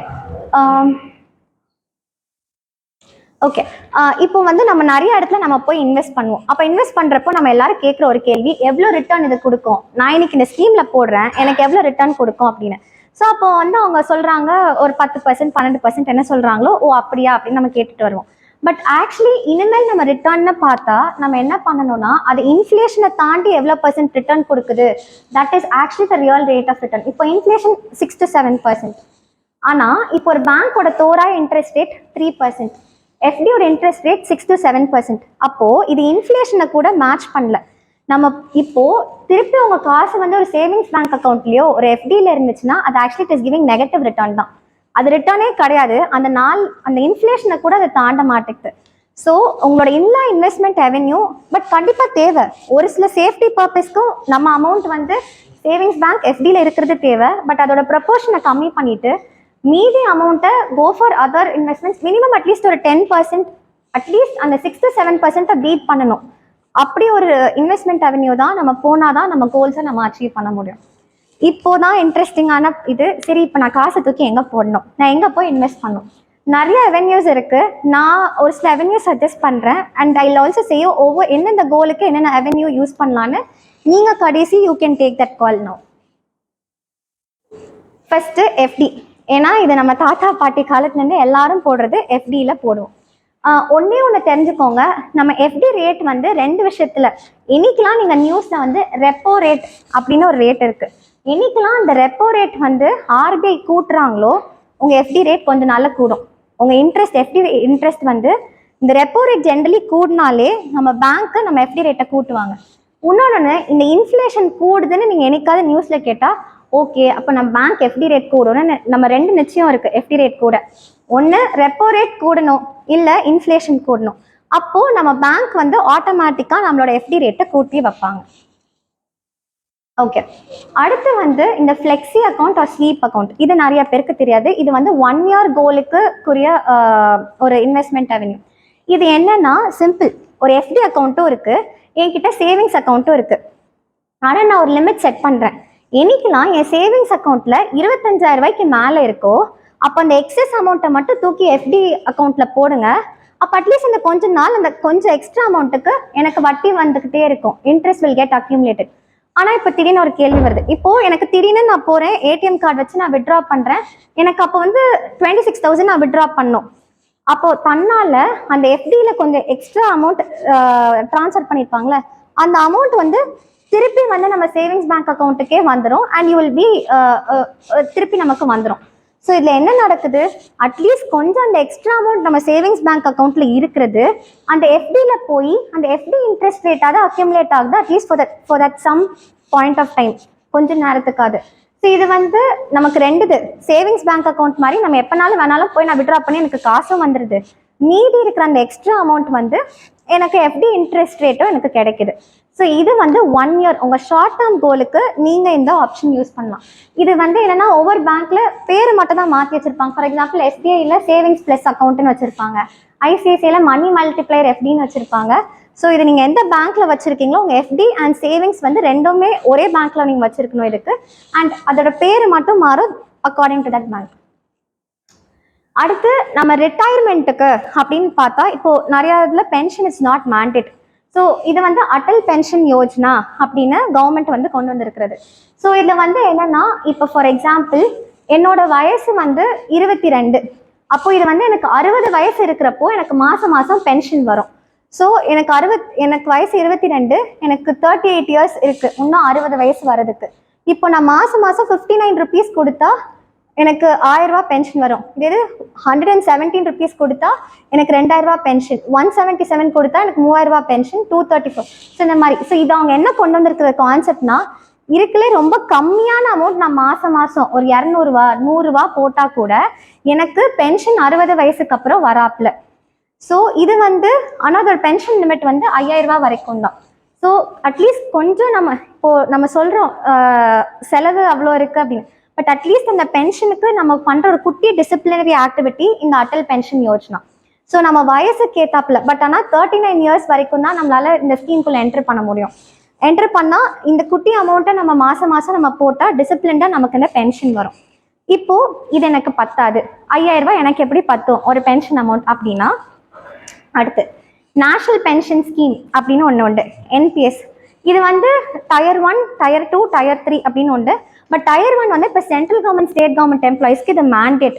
நமக்கு இது ப்ரைவேட் எம்ப்ளாயிஸ்க்கு இது மேண்டேட் கிடையாது, சென்ட்ரல் கவர்மெண்ட் ஸ்டேட் கவர்மெண்ட்டுக்கு இது மேண்டேட். இப்போ டயர் 2ல இது வந்து எப்படின்னா நம்ம எவ்வளோ அமௌண்ட் இன்வெஸ்ட் பண்ணுறோமோ ஜென்ரலி 60 வயசு வந்தோடனே ரிட்டையர்மெண்ட் ஏஜ் வந்தோடனே 60% ஆஃப் த அமௌண்ட் எனக்கு லம்சமாக கொடுத்துருவாங்க 60 வயசு வந்தோடனே. மீதி இந்த 40% அமௌண்ட் வந்து எனக்கு மாதம் மாதம் பென்ஷனாக வரும். இதை நான் செட் பண்ணிக்கலாம் அந்த ரேஷியோவை. டிஃபால்ட்டாக என்னதுன்னா 60 வயசு வந்தோடனே 60% அமௌண்ட் இருந்தால் கையில் அப்படின்னு கொடுத்துருவாங்க. மீதி 40% அமௌண்ட் எனக்கு பென்ஷனாக வரும். இது ஏன் வந்து அந்த ஏபிஒயோட இதுக்கு ஜாஸ்தி ரிட்டர்ன்ஸ் கொடுக்கும் அப்படின்னா இது வந்து கொஞ்சம் ஈக்விட்டி லிங்க்டாக இருக்கும். அப்படின்னா ஸ்டாக் மார்க்கெட்டோட கொஞ்சம் கனெக்டடாக இருக்கும். அப்போ அதனால பெட்டர் ரிட்டர்ன்ஸ் இது வந்து இந்த என்பிஎஸ் கொடுப்பாங்க. ஸோ இந்த என்பிஎஸ் வந்து இன்னொரு பெட்டர் ஆப்ஷன் நம்ம பென்ஷனுக்குன்னு நம்ம காசு சேர்க்க போகிறோம் அப்படின்னா. ஓகே, அடுத்து வந்து பிபிஎஃப். இது வந்து நம்மளோட லாங் டேர்ம் கோல். ஏன்னா இதோட லாக்இன் பீரியடே 15 இயர்ஸ். பட் ஆக்சுவலி 8 இயர்ஸ்க்கு அப்புறம் நம்ம வித்ட்ரா பண்ணலாம். பட் 15 இயர்ஸ் வரைக்கும் லாக்இன் பீரியட் இந்த பிபிஎஃப்ல இருக்கு. ஸோ இந்த பிபிஎஃபோட இது என்னன்னா 7.1%. இந்த இன்ட்ரெஸ்ட் ரேட்டும் மாறும். பட் அட்லீஸ்ட் எஃப்டியோட கூட கொஞ்சம் அமௌண்ட் ஆஃப் இன்ட்ரெஸ்ட் ரேட் நமக்கு இந்த பிபிஎஃப்ல கிடைக்கும். அண்ட் இன்னொன்று, நம்ம திவாலி ஆனாலும் கவர்மெண்ட் கோர்ட் கூட வந்து இந்த பிபிஎஃப்பை டச் பண்ண முடியாது. ஸோ நமக்கு என்னதான் ஆனாலும் ஒரு சேஃப் செக்யூரிட்டி என் பிள்ளைங்களுக்கு எல்லாருக்கும் இருக்கணும்னா பிபிஎஃப். ஏன்னா nobody even the court cannot come and touch this. So அந்த மாதிரி ஒரு செக்யூரிட்டி நீங்கள் பார்க்குறீங்க ஃபார் யர் லாங் டேர்ம் கோல்ஸ்க்கு நீங்கள் அந்த பிபிஎஃப் யூஸ் பண்ணலாம். அண்ட் தென் அடுத்து என்எஸ்சி நேஷ்னல் சேவிங்ஸ் சர்டிஃபிகேட்னு. இது வந்து உங்கள் மீடியம் டேர்ம் கோல்ஸ்க்கு யூஸ் பண்ணலாம். ஏன்னா இதுக்கு ஒரு லாக்இன் பீரியட் 5 இயர்ஸ் இருக்குது. இதுவும் எஃப்டியோட கம்பேரிட்டிவ்லி கூட ரேட் ஆஃப் இன்ட்ரெஸ்ட் 7.7% இப்போ கரண்ட்டாக கொடுத்துட்டு இருக்காங்க. இதுவுமே வருஷத்துக்கு 4 தடவை இந்த இன்ட்ரெஸ்ட் ரேட் மாறிக்கிட்டே இருக்கும். ஸோ இதெல்லாம் நான் சொல்கிறேன் alternative options than FD. Because FD is not beating inflation அதை பீட் பண்ணுறது இல்லை. ஸோ இதை நம்ம மீடியம் டேர்ம் கோல்ஸ்க்கு நம்ம யூஸ் பண்ணிக்கலாம். இந்த என்எஸ்சி நேஷனல் சேவிங் சர்டிஃபிகேட் இது நீங்கள் வந்து போஸ்ட் ஆஃபீஸில் ஸ்கீம்னாலும் போடலாம், இல்லை உங்கள் பேங்க்லேயே நீங்கள் போய் கேட்டாலும் they will assist you with this. ஆமாம். ஓகே, அடுத்து மந்த்லி இன்கம் ஸ்கீம். ஸோ இப்போது ஜென்ரலி என்ன ஆகும்னா நான் இப்போ ஒரு ஸ்கீமில் போடுறேன், அதோட இன்ட்ரெஸ்ட் வந்து எனக்கு அட்லீஸ்ட் வந்து வருஷம் கடைசியில் தான் எனக்கு அந்த இன்ட்ரெஸ்ட் கொடுப்பாங்க, இல்லை குவார்ட்டர்லி தான் இன்ட்ரெஸ்ட் கொடுப்பாங்க. ஆனால் எனக்கு ஒரு ஆசை என்னென்னா அந்த இன்ட்ரெஸ்ட் அமௌண்ட் வந்து மாதம் மாதம் எனக்கு கொடுத்தாலே அப்பப்போ அதோட இன்ட்ரெஸ்ட் எனக்கு கொடுத்தா it will also help me financially. எனக்கு ஒரு அடிஷ்னல் இன்கமாக இருக்கும் அப்படின்னு நீங்கள் நினச்சிங்கன்னா இந்த மந்த்லி இன்கம் ஸ்கீம் போடலாம். இதுவுமே வந்து போஸ்ட் ஆஃபீஸ்லேயும் உண்டு. ஸோ இதில் நம்ம என்ன பண்ணுவோம்னா நம்ம வாட் எவர் அமௌண்ட் நம்ம போடுற அமௌண்ட்லேருந்து அதோட தக்கன அதோட இன்ட்ரெஸ்ட் எனக்கு மாதம் மாதமே கிரெடிட் ஆயிரும். ஸோ இப்போ மாதம் மாதம் எனக்கு ஒரு அடிஷ்னல் ரெவன்யூவாக இருக்கும் அந்த இன்ட்ரெஸ்ட்டும். இது எல்லாத்துக்குரிய லிங்க் நான் ஷேர் பண்ணுறேன். ஸோ தட் நீங்கள் உங்கள் அமௌண்ட்டை போட்டு நீங்கள் செக் பண்ணலாம் உங்கள் கோலை நீங்கள் எவ்வளோ தூரம் அக்யூரேட்டாக உங்களால் ரீச் பண்ண முடியலையான்னு. அண்ட் அடுத்து யாரெல்லாம் இங்கே வந்து ஸ்டாக் மார்க்கெட்டில் இன்வெஸ்ட் பண்ணியிருக்கா, இல்லை அட்லீஸ்ட் ஒரு டிமேட் அக்கௌண்ட் ஓப்பன் பண்ணியிருக்கா? ஓகே, ரொம்ப சாதாரணமாக ரொம்ப பேசிக்காக சொல்லணும்னா ஸ்டாக் மார்க்கெட்டில் இப்போது 2 ஸ்கூல் மாதிரி என்எஸ்சி பிஎஸ்சி அந்த மாதிரி 2 பெரிய ஸ்டாக் எக்ஸ்சேஞ்ச் இருக்குது. அண்ட் இதில் இன்னொன்று பேசிக்காக நம்ம புரிஞ்சுக்க வேண்டியது large cap, small cap, mid gap. இது நம்ம ரொம்ப ஃப்ரீக்வெண்ட்டாக கேட்டுக்குவோம். லார்ஜ் கேப்னா ஒன்றும் இல்லை, டாப் 100 கம்பெனிஸ். லைக் ஸ்கூலில் சொல்லுவாங்களா டாப் 10 ரேங்க் ஹோல்டர்ஸ் மாதிரி. அப்போ இந்த டாப் 100 வந்து லார்ஜ் கேப்னு சொல்லுவாங்க. அடுத்து இந்த மிட் கேப்னா 101 to 250 இந்த மார்க்கெட் கேப்ல இருக்கிற கம்பெனிஸ் வந்து மிட் கேப்னு சொல்லுவாங்க. அதுக்கு கீழே இருக்கிற கம்பெனி எல்லாமே ஸ்மால் கேப். இப்போ நான் ரொம்ப புதுசு ஸ்டாக் மார்க்கெட் எனக்கு என்னென்ன அப்படின்னு தெரில அப்படின்னா நம்ம லார்ஜ் கேப்ல போடலாம். ஏன்னா ரிஸ்க் வந்து ரொம்ப கம்மி. அண்ட் மிட் கேப் வந்து அடுத்து நம்ம ரிஸ்க் நான் இன்னும் எடுக்க ஓகேவா இருக்கேன் அப்படின்னா நம்ம மிட் கேப் அண்ட் ஸ்மால் கேப்க்கு போகலாம். ஓகே, ஏன் நம்ம எல்லாருக்கும் ரொம்ப பெரிய பயம்னா ஏன்னா டெய்லி இதோட ப்ரைஸ் மாறிக்கிட்டே இருக்கு. பெரிய பயமே நமக்கு ஸ்டாக் மார்க்கெட்டில் இதுதான்.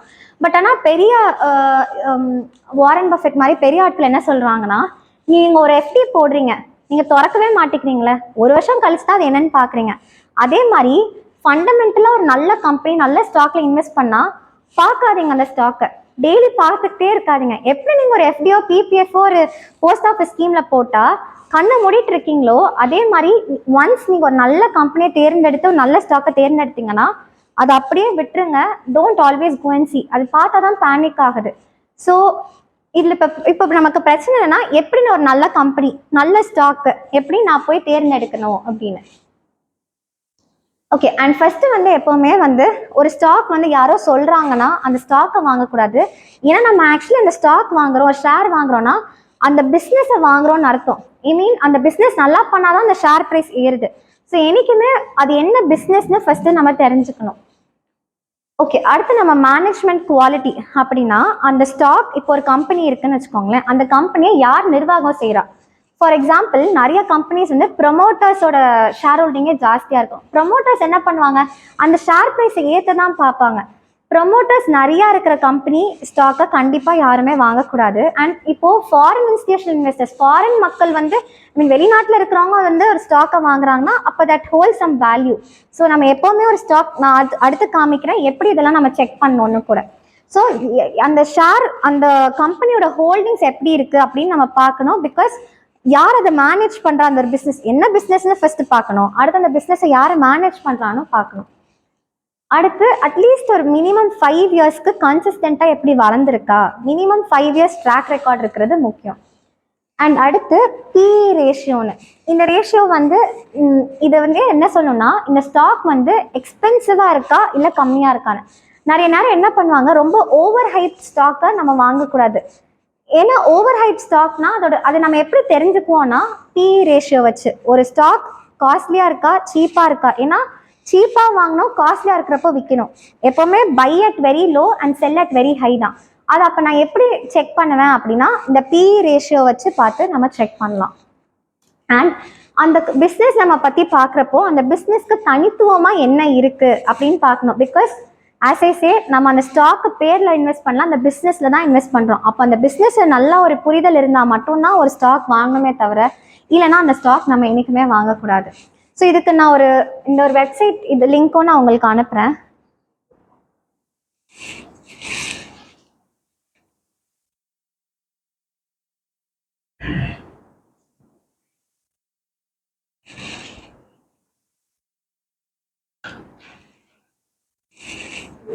இது இல்லை அப்போ கடைசி காமிச்சுக்குவாப்பா இருக்கட்டும், இப்போ நம்ம கடைசி பார்த்துக்கலாம்.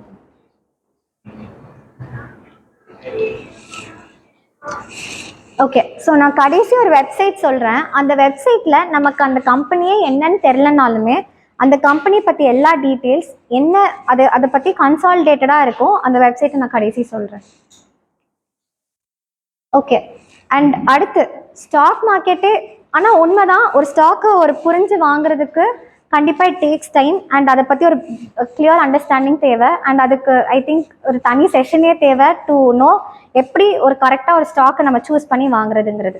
இப்போ அடுத்து மியூச்சுவல் ஃபண்ட். இது மியூச்சுவல் ஃபண்ட்ஸ் யாரெல்லாம் போடுறா, எஸ்ஐபியாக இருக்கலாம், என்னவா இருந்தாலும் இருக்கலாம். எவ்வளோ பேர் மியூச்சுவல் ஃபண்ட்ஸ் போடுறீங்க?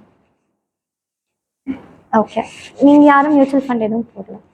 ஓகே, ஸோ மியூச்சுவல் ஃபண்ட் என்ன அப்படின்னு அந்த கான்செப்டை புரிஞ்சுக்கிறதுக்கு ரொம்ப சிம்பிள்.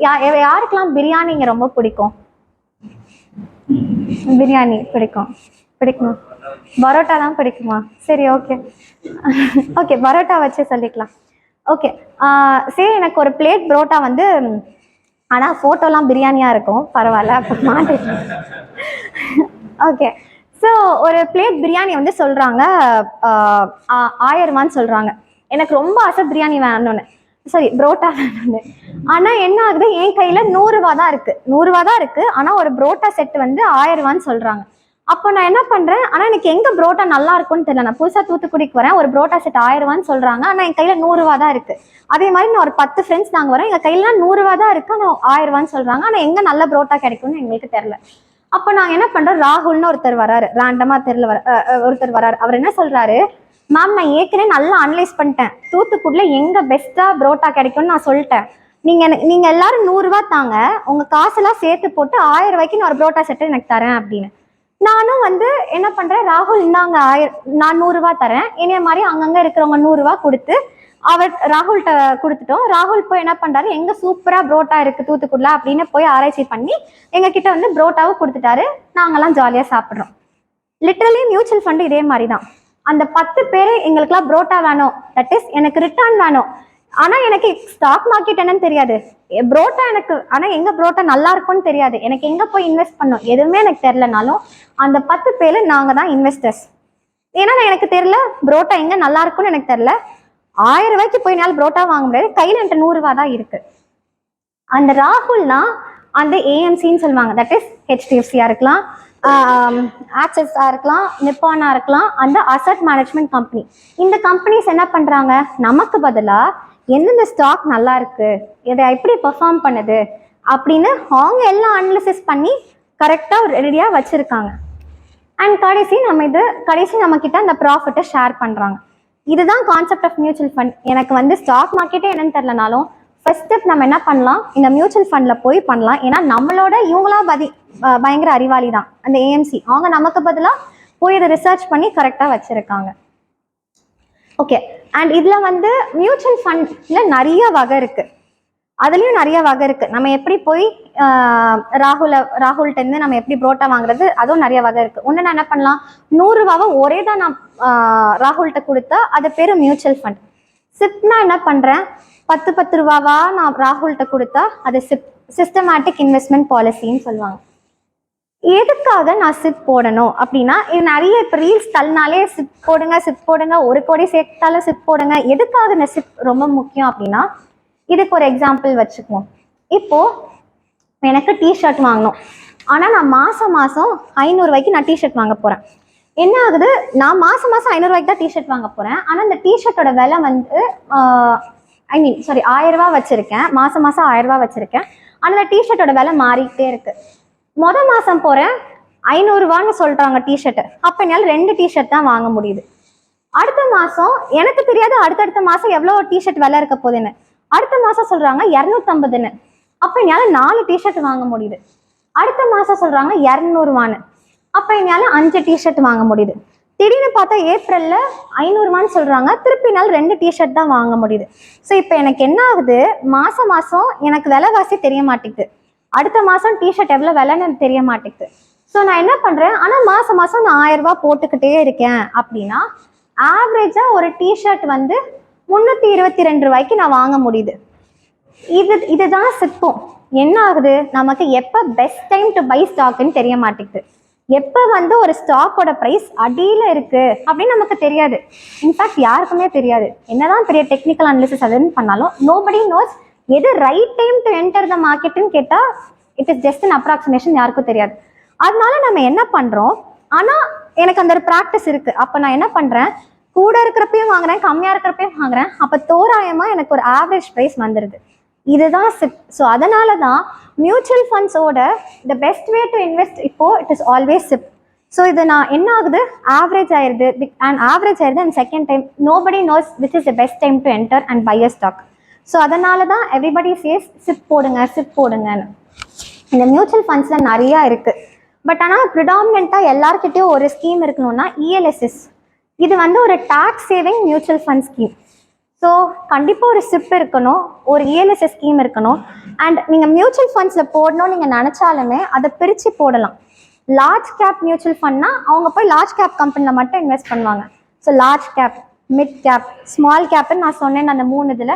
அட்லீஸ்ட் உங்கள் மியூச்சுவல் ஃபண்ட் அமௌண்ட் இப்போ 1000 ரூபா நீங்கள் போடணும்னு நினைக்கிறீங்கன்னா பிரித்து அந்த 1000 ரூபாவை ஒரு 3 மியூச்சுவல் ஃபண்டில் போடுங்க. ஒரு மியூச்சுவல் ஃபண்ட் எல்லாரும் சொல்கிறாங்க சிப் போடணுன்னுக்காக ஒரு சிப் போடாதீங்க, அட்லீஸ்ட் 2 சிப்பாவது போடுங்க for the start. ஓகே, எப்படி ஒரு மியூச்சுவல் ஃபண்டை இது பண்ணணுன்னு நான் இப்போது அடுத்த கேள்வி, எப்படி ஒரு மியூச்சுவல் ஃபண்டை நான் போய் செலக்ட் பண்ணணுன்னு. ஒரு பாயிண்ட் டு பி நோட்டட், கண்டிப்பாக எல்லா மியூச்சுவல் ஃபண்டும் டைரக்ட் மியூச்சுவல் ஃபண்டாக மட்டும்தான் இருக்கணும். ரெகுலர்னு நீங்கள் போட்டிங்கன்னா உங்கள் எக்ஸ்பென்ஸ் ரேஷியோ எல்லாமே ஜாஸ்தி. நோட் பண்ணிக்கோங்க, டைரக்ட்னு மியூச்சுவல் ஃபண்டோட பேர்லேயே கடைசி இருக்கும் டைரக்ட்னு. அதுவுமே நான் காமிக்கிறேன் அந்த வெப்சைட்டில் நம்ம எப்படி செக் பண்ணலான்னு. ஸோ இதை முடிச்சுட்டு நான் லைவாக அதை காமிக்கிறேன். ஓகே, அடுத்து coming to the interesting topic, தங்கம். இப்போ தங்கம் விலை ஏறிக்கிட்டே இருக்குது. ஜென்ரலி நீங்கள் எப்படி தங்கம் வாங்குவீங்க? ஐ மீன் ஜுவல்லரியாக தான் நிறைய பேர் வாங்குவீங்களா, இங்கே யாராவது கோல்ட் பாண்ட் காயின்ஸாக வாங்குவீங்க? ஓகே, இப்போ நான் சொல்கிறேன் தங்கம் 100 ரூபாய்க்குள்ளே வாங்க முடியும் அப்படின்னு. சூப்பர். ஸோ இதுதான் ஆப்ஷன் வந்து கோல்ட் பீஸ். ஸோ இப்போ தங்கம் ஏற விலையில் நம்மளால் ஒரு கேரட் 1 பவுண்ட் தங்கம் வாங்குறது ரொம்ப கஷ்டமாக இருக்குது அப்படின்னா கோல்ட் பீஸ் இது வந்து என்னென்னா ஒரு டிமேட் அக்கௌண்ட் ஓப்பன் பண்ணிக்கணும். இதுக்கு இந்த டிமேட் அக்கௌண்ட் இந்த கோல்ட் பீஸ் என்னென்னா கோல்டோட விலை இது வந்து இப்போ நிப்பானில் இப்போ இன்னைக்கு கோல்ட் பீயோட விலை 81.15. இது வந்து ஒரு இது என்னன்னா கோல்டு விலை ஏறுதுன்னா இந்த 81 இருக்கிறது 82 போகும். இப்போ கோல்டு விலை கம்மியாகுதுன்னா 81 இருக்கிறது 80 ஆகும், 79 ஆகும். அப்போது it is a very great way of investing gold. இதில் வந்து நம்ம ஸ்டோரேஜ் காஸ்ட் அப்படி எதுவுமே கிடையாது. இப்போது நான் ஒரு மேக்கிங் சார்ஜ் கிடையாது, ஸ்டோரேஜ் காஸ்ட் கிடையாது. எனக்கு என்னைக்கு போய் தங்கம் வாங்கணுமோ இந்த கோல்ட் பீஸை உடனே நான் விற்றுருவேன். விற்றுட்டு எனக்கு எவ்வளோ ரூபா இருக்கோ நான் போய் வாங்கிட்டு வந்துடுவேன். ஸோ இப்போது தங்கம் ஏற விலைவாசிக்கு என்னால் போய் மித்த ஒரு கோல்ட் காயினோ எதுவும் வாங்க முடியலன்னா ஒரு டிமேட் அக்கௌண்ட்டை ஓப்பன் பண்ணி அப்பப்போ இருக்கிற ரூபாய்க்கு 81 ருபீஸ்க்கு இப்போது கரண்ட்டாக அது 81. ஸோ இப்போ இது வந்து வேறு எதை பற்றியும் இந்த இன்ஃப்ளூயன்ஸ் ஆகாத இந்த ப்ரைஸ் அன்னன்னைக்கு இருக்கிற கோல்டு விலைக்கு ஏத்தாப்புல தான் இந்த கோல்ட் பீஸோட விலை ஏறும் இறங்கும். ஸோ கோல்டை வாங்கணும் ஆனால் கம்மி காஸ்ட்ல என்னால் எனக்கு வாங்கணும் அப்படின்னா நீங்கள் இந்த கோல்ட் பீஸ் வாங்கலாம். அண்ட் நிப்பான் இந்தியாவோட கோல்ட் பீஸ் வந்து இட் இஸ் ரியலி நைஸ் தேன் மித்த கம்பெனியோட கோல்ட் பீஸ். ஸோ இது வந்து இட்ஸ் அன் இன்வெஸ்ட்மெண்ட் ரெவென்யூ நீங்கள் கோல்டுக்கு பார்க்குறீங்க அப்படின்னா. அண்ட் அதோட அண்டர்லைனிங் எதுவும் 99.5% கோல்டோட விலை எப்படி ஏறுதோ இறங்குதோ அதே மாதிரி தான் இந்த கோல்ட் பீஸோட விலையும் ஏறுது. அதே மாதிரி தான் சில்வர். இப்போ நான் சில்வரில் இன்வெஸ்ட் பண்ணால் நான் சில்வரும் பயங்கர விலைவாசி ஏறுதுன்னா சில்வர் பீஸ் அதுவுமே இந்த நிப்பான் இந்தியா சில்வர் ETF வந்து உண்மையிலேயே நல்லா இருக்கு. அண்ட் இதோட விலை இப்போ கரண்ட்லி 92.65. ஸோ அப்போ கோல்டு விலை சில்வர் விலை ஏறுச்சுன்னா 92.9 93ன்னு அது மாறும். ஆனால் அன்னைக்கு என்னைக்கு சில்வர் விலை கம்மியாகுதோ இதில் இன்னொன்று என்னென்னா டெய்லி கோல்டு சில்வர் விலை நம்ம எங்கேயோ கேள்விப்பட்டுகிட்டே தான் இருக்கோம். என்னைக்காவது எனக்கு தெரியுது கோல்டு விலை கம்மியாயிருதுன்னா நான் போய் நிறைய கோல்டு பீஸ் வாங்கி வச்சுக்குவேன். அண்ட் என்னைக்கு எனக்கு சில்வர் விலை கம்மியாகுது அப்படின்னு தெரிஞ்சால் நான் நிறைய சில்வர் பீஸ் வாங்கி வச்சுக்குவேன். ஸோ இது நம்மளே நம்ம கையால் நம்ம ஆவரேஜ் பண்ணிக்கலாம். பட் இது நம்ம ஒரு ஜுவல்லரி அப்படிலாம் வாங்கினோன்னா அது நிறைய ரூபா ஆகுது, 10,000 இல்லை அது லட்சத்தில் தான் போய் முடியுது. ஸோ இந்த வகையில் கோல்டு சில்வர் சேமிக்கிறதுக்கு இந்த ரெண்டும் ஒரு சூப்பரான ஆப்ஷன். இதுக்கு நமக்கு தேவையானது எல்லாமே டிமேட் அக்கௌண்ட். ஆமாம் இதுக்கும் உண்டு.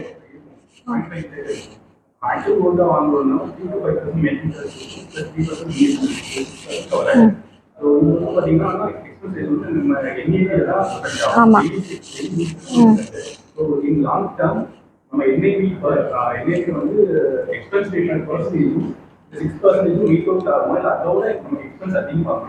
இல்லை கண்டிப்பாக எக்ஸ்பென்ஸ் அதிகமாகாது, அதோட ரிபி லெஸ் தான்.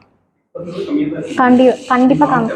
லாங் டேர்ம் நீங்கள் சொல்கிற அதே லாங் டேர்ம் நீங்கள் சொல்கிறப்பல டெய்லி NAV அட்ஜஸ்ட் ஆகிட்டே இருக்கும். ஆமாம் ஆமாம் பட் கால்குலேட் பண்ணி இட் வில் பி 6%க்கு கம்மியாக தான் இருக்கும். நம்ம டெய்லி அட்ஜஸ்ட் நீங்கள் சொல்கிறது புரியுது. அந்த NAV அட்ஜஸ்ட் ஆகி it will be less than that making charge plus GST. Okay அதே மாதிரி அண்ட் இன்னொன்று நீங்கள் பார்த்துருக்கீங்கன்னா இந்த இன்னொன்று சொல்லுவாங்க நிஃப்டினா ஒன்றும் இல்லை டாப் 50 NSEல இருக்க டாப் 50 கம்பெனிஸோடது. பட் ஆனால் ஒரு கம்பெனியோட ஷேர் ப்ரைஸ்லாம் பார்த்தா 1000 2000 இதுக்கு மேலேயும் கூட இருக்கலாம். அப்போ இந்த நிஃப்டி பீஸ் என்ன பண்ணுறாங்கன்னா எல்லா நிஃப்டி ஸ்டாக் இருக்கிற அந்த 50 கம்பெனியோடது எல்லாத்தையும் ஆவரேஜ் பண்ணி நமக்கு 272 இந்த ரேட்டில் கொடுக்குறாங்க. ஸோ இப்போ நிஃப்டி ஏறுது அப்படின்னா இந்த பீஸும் ஏறும், 273 274ன்னு ஏறும். அது குறையும்னா இதுவும் குறையும். ஸோ இதெல்லாம் are better cheaper way of buying or of investing in stock market. நம்மளால ஒரு ஷேர் ஸ்டாக் வாங்குறதுக்கு நமக்கு தெரியல அப்படின்னா கண்ணை மூடிட்டு இந்த இண்டெக்ஸில் போடலாம். Index and gold bees and silver பீஸில். ஓகே அண்ட் அடுத்து இதெல்லாம் ஆர் டிஃப்ரெண்ட் ரெவென்யூஸ். இது எவ்வளோ முக்கியமோ அதே மாதிரி நம்மளோட மெடிக்கல் எக்ஸ்பென்சஸ் நம்ம எதனால தள்ளி போடலாம். மெடிக்கல் எக்ஸ்பென்ஸ் கண்டிப்பாக நம்மளால தவிர்க்க முடியாது. ஸோ அதுக்கு கண்டிப்பாக நம்ம எல்லாருக்கும் ஹெல்த் இன்சூரன்ஸ் மெடிக்கல் இன்சூரன்ஸ் இருக்கும். அதை பற்றி நான் ரொம்ப டீட்டெயிலாக போகல. பட் எவ்வளோ அமௌண்ட் நான் வந்து ஹெல்த் இன்சூரன்ஸ்க்கு ஒதுக்கி வைக்கணும் அப்படின்னு ஒரு கேள்வி இருக்குன்னா ஜென்ரலி என்ன சொல்கிறாங்கன்னா உங்களோட ஆனுவல் இன்கம் தட் இஸ் மாச இன்கம் இன்டூ 12 அந்த உங்கள் ஆனுவல் இன்கமில் பாதி ப்ளஸ் லாஸ்ட் 3 வருஷத்தில் ஆவரேஜாக உங்கள் ஃபேமிலிக்கு எவ்வளோ மெடிக்கல் எக்ஸ்பென்ஸ் நடந்திருக்கு. ஃபார் எக்ஸாம்பிள் என்னோட ஆனுவல் இன்கம் 25 lakhs அப்போது அதில் பாதி 12.5 lakhs ப்ளஸ் லாஸ்ட் 3 வருஷத்தில் என்னோட வீட்டோட மெடிக்கல் பில் வந்து 2.5 lakhsனா அப்போ அட்லீஸ்ட் என்னோட ஹெல்த் இன்சூரன்ஸோட கவரேஜ் வந்து 15 lakhs இருக்கணும். ஸோ இது வந்து is in formula that you can use. எவ்வளோ நான் ஹெல்த் இன்சூரன்ஸ்க்கு பணம் ஒதுக்கணும் அப்படின்னு தெரிஞ்சுக்கிறதுக்கு. அதே மாதிரி டேர்ம் இன்சூரன்ஸ்க்கு அட்லீஸ்ட் ஒரு ஆனுவல் இன்கம், ஒரு வருஷ இன்கமோட 12-15% into 12 or into 15 times your annual income வந்து உங்கள் டேர்ம் இன்சூரன்ஸ் கவரேஜாக இருந்தால் நல்லது. Okay. And then retirement planning. இந்த ரிட்டையர்மெண்ட் பிளானிங் வந்து நம்ம ரொம்ப லேட்டஸ்ட் ஸ்டேஜஸில் தான் யோசிப்போம். பட் இதுக்கு வந்து ரிட்டையர்மெண்ட் பிளானிங் வந்து இதே லைஃப் ஸ்டைல் நான் வாழணும், ரிட்டையர் ஆனாலும் அப்படின்னா இட்ஸ் வெரி இம்பார்ட்டன்ட் நம்ம ரிட்டையர்மெண்ட்டுக்கு இது பண்ணுறது. ரிட்டையர்மெண்ட்டுக்கு இந்த ஏபிஒய், என்பிஎஸ் இருக்குது. இல்லை ரிட்டையர்மெண்ட்டுக்கே நம்ம சிப் போடலாம். சிப் போட்டு நம்ம ரிட்டையர்மெண்ட் அப்போது நமக்கு வேணுங்கிறப்போ we can take back our amount. So இந்த ரிட்டையர்மெண்ட் பிளானிங்க்கு நிறைய விஷயம் இருக்குது. எவ்வளோ அந்த ரிட்டையர்மெண்ட் அப்போது எனக்கு காசு வேணும்னு தட் டிபெண்ட்ஸ் எந்த வயசில். இப்போ எங்கள் காலேஜ்லலாம் கேட்டால் 40 வயசு அதுக்குள்ளே வி வாண்டட் ரிட்டையர் இப்போ அப்படின்னு ஒரு ட்ரெண்ட் வேற வர ஆரம்பிச்சிருக்கு. நான் எங்கே ரிட்டையர் ஆக போகிறேன், எங்கே எனக்கு செட்டில் ஆகணும்னு ஆசை, நான் ஒரு சிட்டிலையா இல்லை ஒரு கிராமத்துலையா, தட் ஆல்சோ டிபெண்ட். எனக்கு அந்நேரம் எனக்கு எவ்வளோ ரூபா வேணும், எனக்கு மாதம் எவ்வளோ செலவு வேணும், எனக்கு எப்படிலாம் வாழணும்னு ஆசை. ஸோ பட் ஆக்சுவலி இதோட அமௌண்ட் கேல்குலேட் பண்ணுறது கொஞ்சம் கஷ்டம். எக்ஸாக்ட்லி எனக்கு எவ்வளோ ரிட்டையர்மெண்ட்டுக்கு அதுக்கும் நான் ஒரு கேல்குலேட்டர் தான் அனுப்புகிறேன். இது எல்லாமே ஃப்ரீ ஆக்சஸ் கேல்குலேட்டர்ஸ். அது கேட்குற இன்ஃபர்மேஷன் இன்புட்ஸ் மட்டும் நீங்கள் போட்டிங்கன்னா கரெக்டாக உங்களுக்கு தெரியும் அப்ராக்சிமேட்டாக நமக்கு எவ்வளோ அமௌண்ட் வேணும் அதுக்கு. அண்ட் அதிலே சொல்லணும் உங்களுக்கு மாதம் மாதம் நீங்கள் எவ்வளோ பென்ஷன் வாங்கினா இட் வில் பி நைஸ்னு.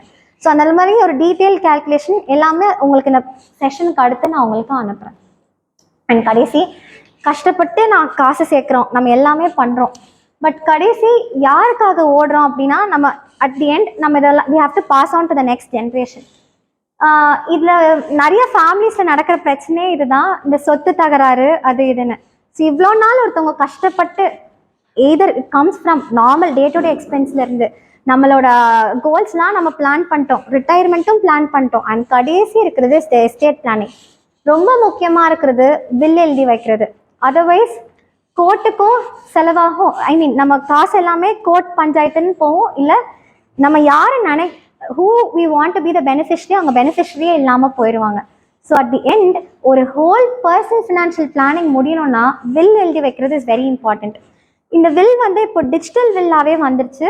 30 நிமிஷம் கூட ஆகாது. அந்த லிங்க்கும் நான் உங்களுக்கு ஷேர் பண்ணுறேன். உங்கள் வீட்டில் it just takes not even 30 minutes அந்த டிஜிட்டல் வில் கூட you can authorise the digital will. So that நம்ம இவ்வளோ வருஷமாக நம்ம பர்சனல் ஃபினான்ஷியல் பிளானிங்னா மாதம் நம்ம சேர்க்குறது, நம்ம போடுற இன்வெஸ்ட்மெண்ட்ஸ் எல்லாமே it will go and will get handed over to the correct right beneficiary person. So இவ்வளோ பண்ணிவிட்டு கடைசி இது பண்ணலன்னா it is totally the circle doesn't get complete மாதிரி. ஸோ கண்டிப்பாக அந்த டிஜிட்டல் வில்லோடதையும் நான் உங்களுக்கு ஷேர் பண்ணுறேன். ஓகே. ஸோ நிறைய பேர் சொன்ன ஒரு பிரச்சனை வந்து எனக்கு வந்து எனக்கு கடன் தான் பெரிய பிரச்சனையாக இருக்குது அப்படி இப்படின்னு. ஸோ இதுக்கு நம்ம ஃபஸ்ட்டு என்ன பண்ணலாம் அப்படின்னா, ஃபஸ்ட்டு நம்மளோட கடன் என்னென்ன கடன் வச்சுருக்கோம், எவ்வளோ இன்ட்ரெஸ்ட் ரேட்டில் கட்டுறோம் அப்படின்னு அதுக்கும் நான் ஒரு எக்ஸல் ஷீட் நான் உங்களுக்கு ஷேர் பண்ணுறேன். ஸோ அதில் வந்து ஃபஸ்ட்டு பாருங்கள் எந்த கடனுக்கு நிறைய வட்டி கட்டுறோம். ஒரு சில கடனுக்கு there are ஆப்ஷன்ஸ். நீங்கள் அந்த கடனை வந்து லோ இன்ட்ரெஸ்ட் ரேட் கடனாக நீங்கள் ட்ரான்ஸ்ஃபர் பண்ணலாம். ஆனால் அதுக்கு நீங்கள் அந்த ட்ரான்ஸ்ஃபர் ப்ராசஸ் ஃபீ எவ்வளோன்னு செக் பண்ணிக்கணும் அவங்கவுங்க பேங்க் இதோட. அண்ட் தென் ஒரு அருமையான ஒரு ஸ்ட்ராட்டஜி என்னென்னா 12+1 ஸ்ட்ராட்டஜின்னு சொல்லுவாங்க. ஜென்ரலி நம்ம என்ன பண்ணுவோம், மாதம் இஎம்ஐ கட்டுவோம்.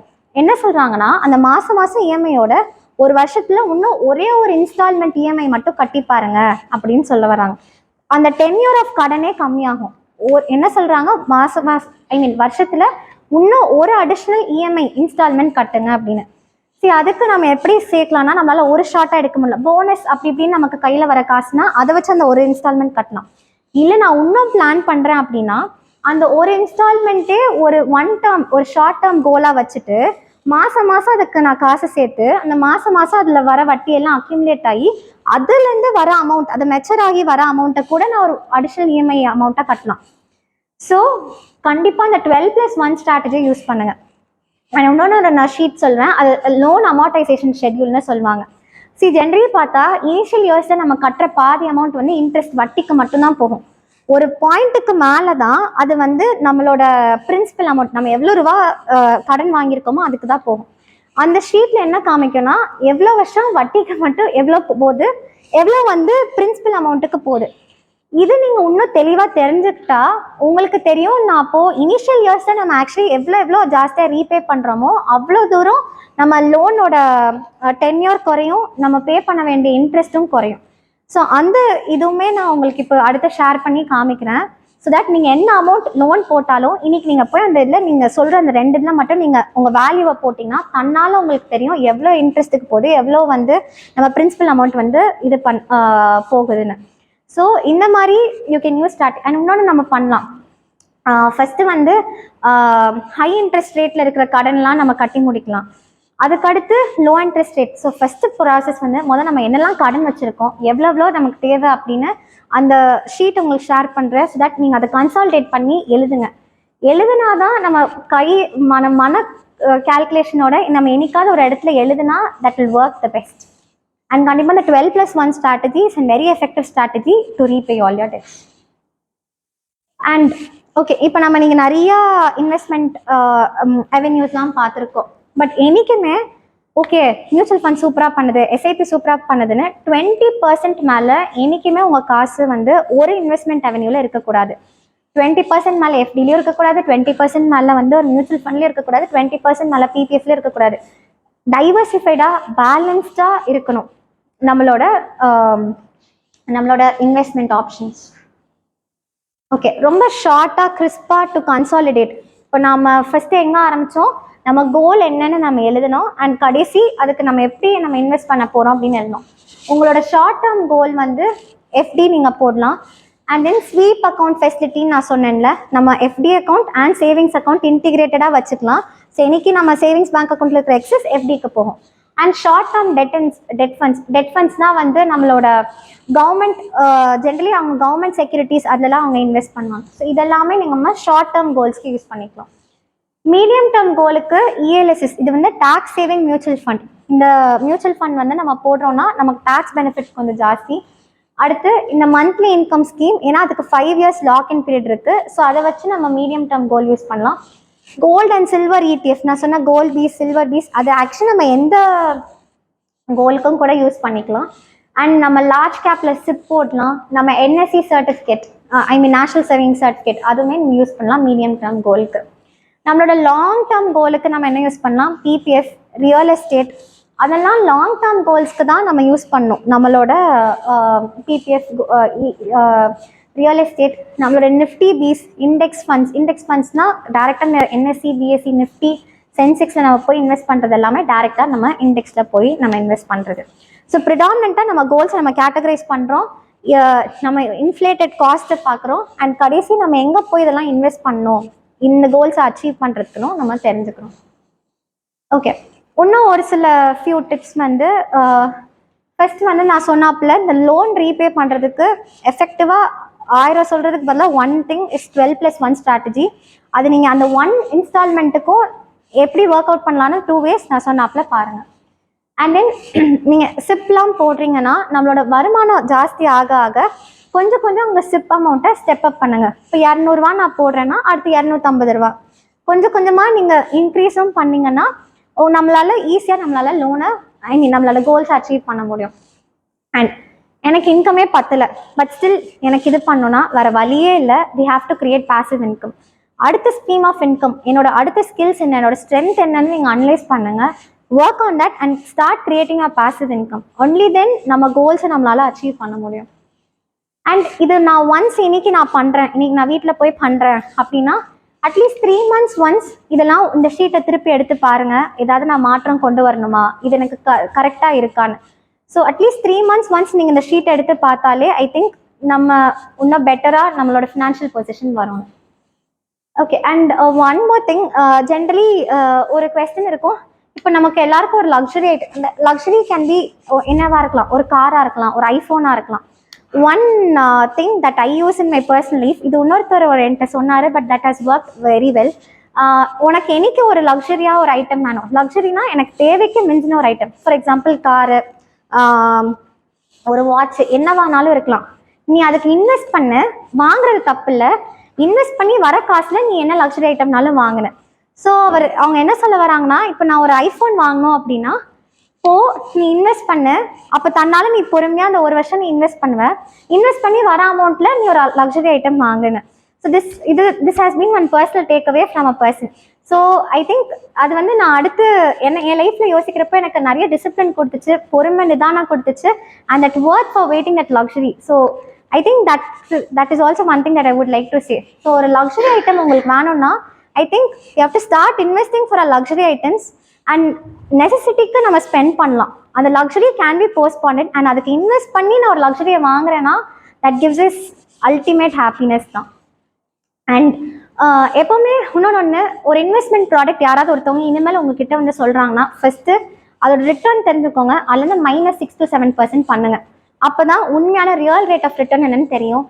அண்ட் ஒரு ப்ராடக்ட்டுக்காக அந்த ப்ராடக்ட் அப்படின்னு வாங்காதீங்க, உங்களோட என்ன கோலுக்கு அது மேட்ச் ஆகுதோ அதுக்கேற்றாப்புல இனிமேல் உங்களோட இன்வெஸ்ட்மெண்ட் இருக்கணும். யார் என்ன ப்ராடக்ட் இன்சூரன்ஸோ என்ன ப்ராடக்ட் உங்ககிட்ட இருந்து பிச் பண்ணாலும். And track every rupee. இது ரொம்ப கஷ்டம், பட் ஆனால் நான் சொன்னாப்புல எதர் அந்த ஆப் மூலியமாகவோ நான் கொடுக்குற அந்த எக்ஸல் ஷீட் மூலியமாகவோ இல்லை நீங்கள் கையில் எழுதி நீங்கள் கணக்கு நோட்டு போட்டு எழுதுறதுனால தட்ஸ் ஃபைன். பட் ஒவ்வொரு ரூபாவை ட்ராக் பண்ணி பாருங்கள். இதை கன்சிஸ்டண்ட்டாக நம்ம ஒரு டிசிப்ளின்டாக கொண்டு வந்தாலே அடுத்து என்ன பண்ணலான்னு தன்னால் நமக்கே தோணும் அந்த ஷீட்டை பார்த்தா. And then at the end இதெல்லாம் பண்ணணும். இன்னைக்கு நம்ம அந்த ஷீட்டில் நம்ம ஒரு கோலுக்கு ப்ராப்ளி அவ்வளோதான் நமக்கு டைம் இருந்திருக்கலாம். ஒரு கோலுக்கு நம்ம எழுதியிருக்கோம் அப்படின்னா ப்ளீஸ் கொஞ்சம் டைம் எடுத்து அடுத்து மீதி இருக்கிற கோலுக்கு இதே ப்ராசஸ் ரிப்பீட் பண்ணுங்கள். Because this has really work so much. Personally எனக்கு இது ரொம்ப உதவி இருந்திருக்கு. It has really help me. And என்னை சுற்றி இருக்கிற ஃப்ரெண்ட்ஸ் அண்ட் ஃபேமிலி மெம்பர்ஸ்க்கு it has really help them also. Because நமக்கு we are always very clueless in life unless and until நம்ம இதெல்லாம் எழுதுனா மட்டும்தான். So that's all from my side. So any questions? எல்லாரையும் ரொம்ப யோசிக்க வச்சிருச்சு.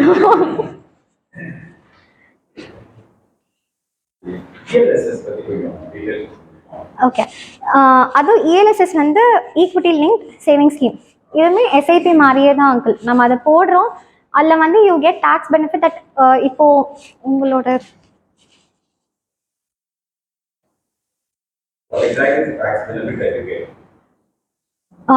That depends on your income scale. 1 minute நான் அதோட இதை ஷேர் பண்ணுறேன்.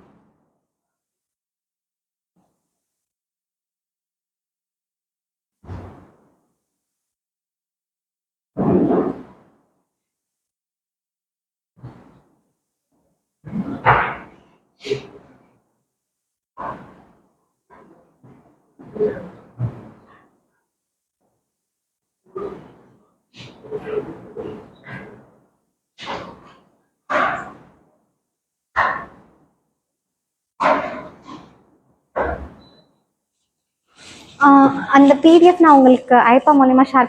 ஜென்ரலி அதுக்கு லாக்இன் பீரியட் 3 years உண்டு அங்கிள். 80C வழியாக we can also claim a deduction up to 1.5 lakhs.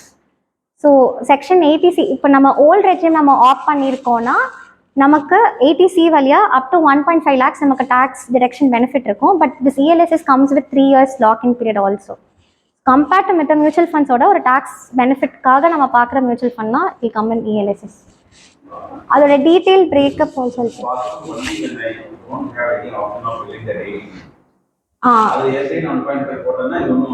ஆமாம் ஆமாம். அண்ட் நியூ ரெஜிம் நம்ம ஆஃப் பண்ணால் இது எதுக்குமே ஆப்ஷனே இல்லாமல் போயிடும்.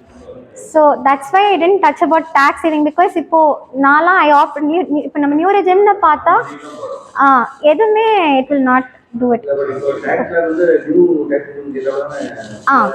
ஆமாம் ஆமாம் ஆமாம்.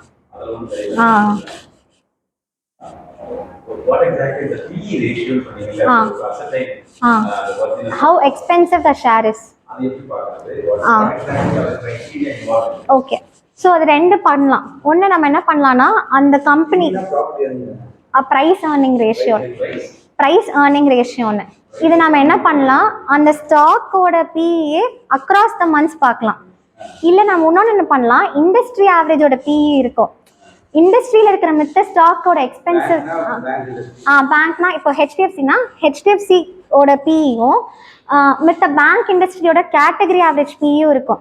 ஸோ அப்போ மித்த பேங்க்லாம் இவ்வளோ எக்ஸ்பென்சிவாக இருக்கிறப்போ இந்த ஸ்டாக் எவ்வளோ expensive. So you can do do comparison, pure கம்பேரிசனும் பண்ணலாம் and you can also do a comparison among the அந்த கம்பெனிக்குள்ளே over the period 1 month 2 month 3 month how it has been.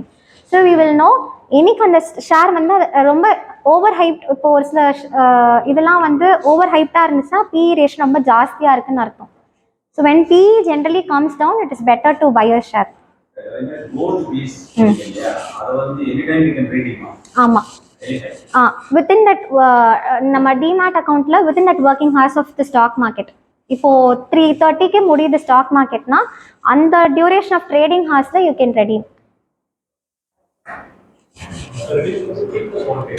T+1 ஆனால் அதுவும் தேர் சேயிங் T+0 அடுத்து மாறப்போகுது அப்படின்னு RBI இது கொடுத்துருக்காங்க. ஐ திங்க் தட் அது எப்படின்னு தெரில இன்னும். அன்லிஸ்டட் கம்பெனிஸ் நம்ம அவ்வளோ ரிஸ்க்காக நம்ம ஒரு அது it can be quite amount of portfolio. But I would suggest அதுக்கு பதிலாக இப்போ மிராயில் வந்து NYSE + FANGனு there they go and அதை வந்து தே இன்வெஸ்ட் இன் அந்த டாப் வெளிநாட்டில் இருக்கிற யூஎஸில் இருக்கிற ஸ்டாக்ஸில் இன் ஆப்பிள் கூகுள். ஐ திங்க் நம்ம அன்லிஸ்டட் ஷேர்ஸ்க்கு போகிறதுக்கு பதிலாக ப்ராப்ளி ஓவர்சீயாக இருக்கிற மித்த ஃபாரின் கம்பெனி ஷேர்ஸில் நம்ம இன்வெஸ்ட் பண்ணுறது பெட்டர்.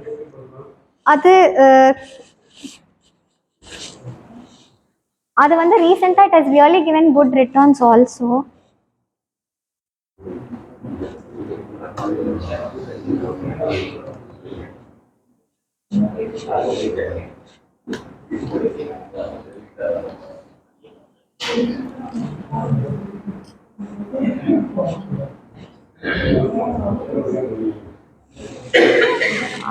இதுவுமே வந்து இட் இஸ் லைக் இது ஒரு ETF தான் அங்கிள். பட் ஆனால் இப்போ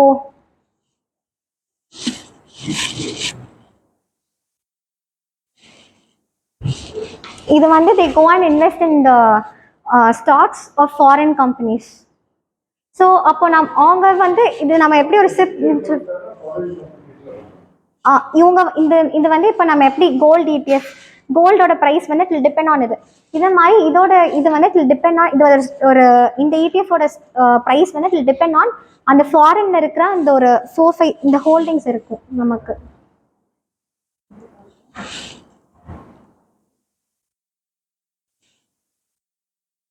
அவங்களோட ஹோல்டிங்ஸ் பார்த்தா நமக்கு தெரியும் ஃபாரினில் என்ன கம்பெனிஸில் இன்வெஸ்ட் பண்ணுறாங்க. ஸோ ஒரு அன்லிஸ்டட் கம்பெனிக்கு போகிறதுக்கு பதிலாக ஒரு அமேசான் கூகுள் அந்த மாதிரி இருக்கிற ஆப்பிள் அந்த கம்பெனிஸில் தே கோ அண்ட் இன்வெஸ்ட். ஸோ அதுவுமே அது ஒரு அதோட ப்ரைஸ்லாம் கன்சாலிடேட் பண்ணி ஆவரேஜ் பண்ணி கம்மியாக நமக்கு கொடுக்குறாங்க. So that we can also buy that மாதிரி கைண்ட் ஆஃப் மியூச்சுவல் ஃபண்ட். இது வந்து பட் வந்து மியூச்சுவல் ஃபண்ட் மாதிரி நான் சிப்போ மியூச்சுவல் ஃபண்ட் போட வேண்டாம். வேணும்னா நான் இதில் ஆப்ஷனும் இருக்குது. நான் சிப்பா மியூச்சுவல் ஃபண்டாகவும் நான் அதை போட்டுக்கலாம், இல்லை ஒன் ஸ்டாக்காகவும் நான் வாங்கிக்கலாம். இதை வாங்கி யூ கேன் அதனால தான் இட் இஸ் இன் ETF மாதிரி நீங்கள் ஒன் சிங்கிள் ஸ்டாக்காகவும் வாங்கிக்கலாம். நீங்கள் சிப்போ இதில் போடலாம், சிப் ஆர் மியூச்சுவல் ஃபண்டு இதில் நீங்கள் போடலாம். ஸோ ஐ வுட் சஜஸ்ட் ஒரு அன்லிஸ்டட் இதுக்கு போடுறதுக்கு பதிலாக you can go in to this external funds. அதுவும் உண்டு தான். அவங்க அன்லிஸ்டட் கம்பெனிஸ்க்கு கேட்டதுனால ஐ சஜஸ்ட் இட் இஸ்.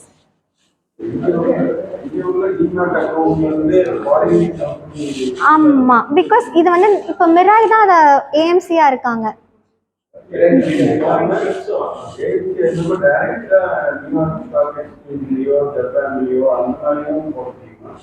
போட முடியும். ஓ நீங்க கேக்குறீங்க டைரக்டா நான் போய் இது வாங்க முடியுமா அப்படின்னு. ஐ திங்க் அதுக்கு போட முடியாது. நீ நீட் எனக்கு அது எக்ஸாக்டா என்னன்னு தெரியல, மட்டும் இது செய்யறேன்.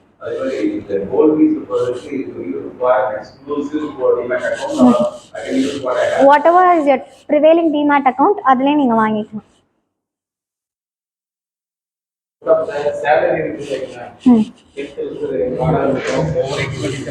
ஆமா இந்த ஒரு 10 days கேப்புக்குள்ள நம்ம இன்வெஸ்ட் பண்ணுறதா இருக்குன்னா நம்ம ஷேர் எதில் பண்ணலாம் எஸ்ஐபியா ஓ 10 நாளில் 10 நாள் நம்ம ஐடியில் இருக்கு நம்ம சேலரியுமே ஓகே.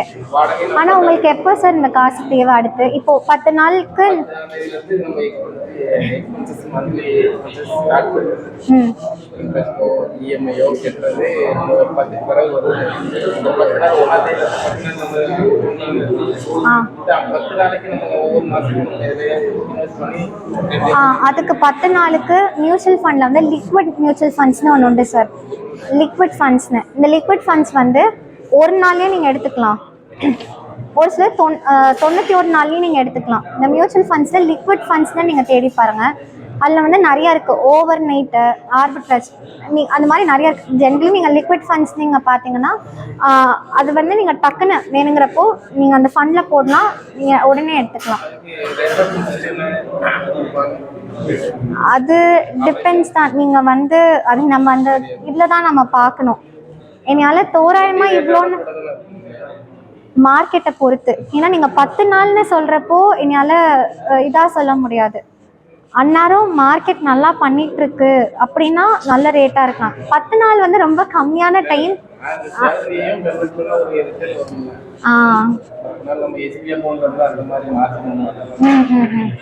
பட் நீங்கள் 10 நாளுக்கு ஒரு ஃபண்ட் வந்து ஒரே நிமிஷம் 0% எக்ஸ்பென்ஸ் ரேஷியோடையும் இருக்குது.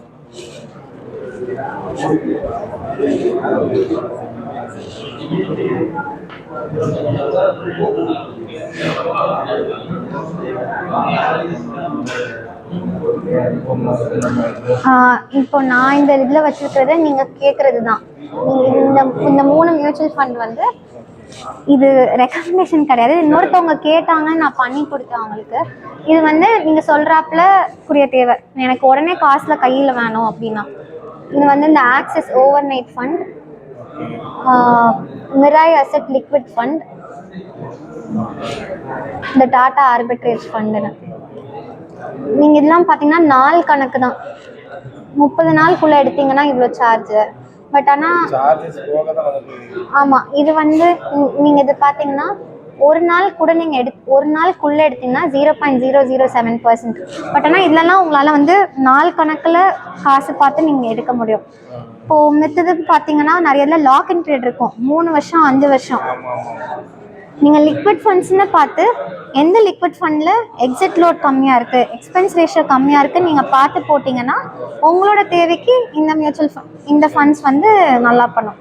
மியூச்சுவல் ஃபண்ட்லேயே இந்த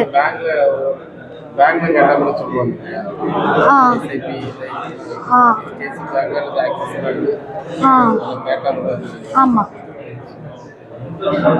பட் ஆனால் இது பார்த்துக்கோங்க, அது பார்க்குறப்போ உங்கள் எக்ஸ்பென்ஸ் ரேஷியோவோ எக்ஸிட் லோட் வந்து அந்த நாள் கணக்குக்கு கம்மியாக இருக்கும்.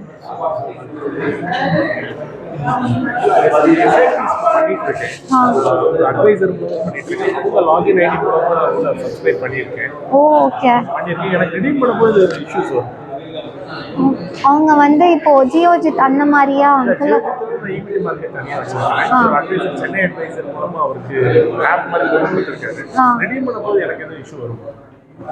ரெடீம் பண்ணுறப்போ அவங்க இப்போ அந்த யூசர் பாஸ்வேர்ட்லாம் அவங்க கிட்ட தான் இருக்கா?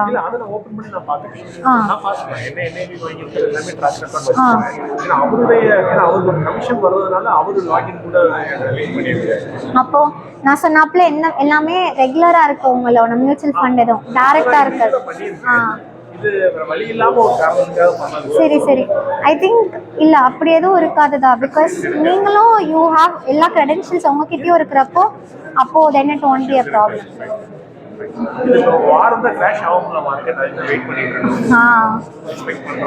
கரெக்ட் தான்.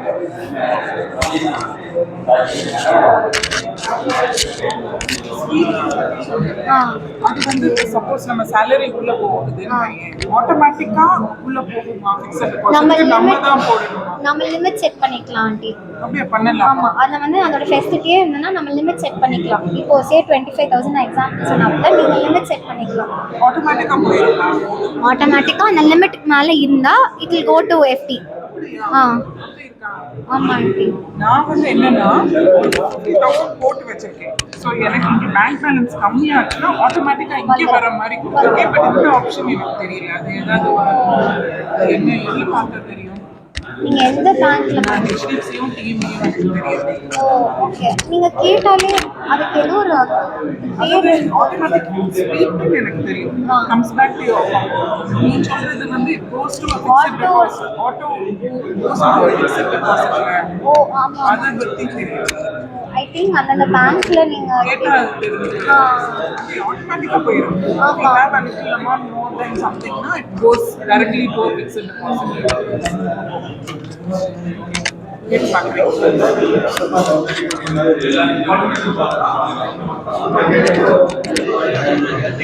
காமிக்க புரியுமா அந்த ஸ்க்ரீன் எல்லாம் காமிச்சிருக்கீங்க. ஓகேப்பா.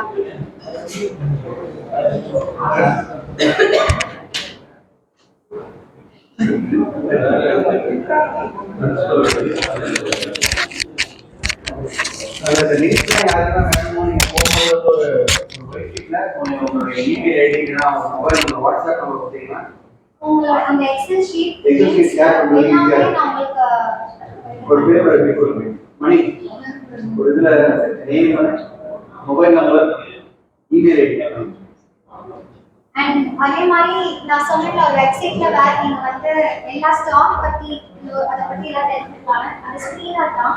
வேற நீங்க இது வந்து ஒரு ஃப்ரீ வெப்சைட். நீங்க லாகின் பண்ணா கூகுள் யூ கேன் லாகின். நீங்க ஏதாவது ஒரு கம்பெனி பத்தி ஃபார் எக்ஸாம்பிள் டாடா மோட்டார்ஸ்னா அபவுட் த கம்பெனி குட்டியா அந்த கம்பெனி என்ன பிஸ்னஸ் பண்ணுது அப்படின்னு நீங்க தெரிஞ்சுக்கலாம். ஆனா அவங்க எங்கெங்க இருக்காங்க அப்படின்னு தெரிஞ்சுக்கலாம். இப்போ இந்த ரேஷியோலாம் கேட்டிங் ஸ்டாக் இதுல இருக்கு. இப்போ நான் வந்து இதுல ஆட் பண்ணிக்கலாம். I wanted to know industry பியோட கம்பேர் பண்ணனும்னா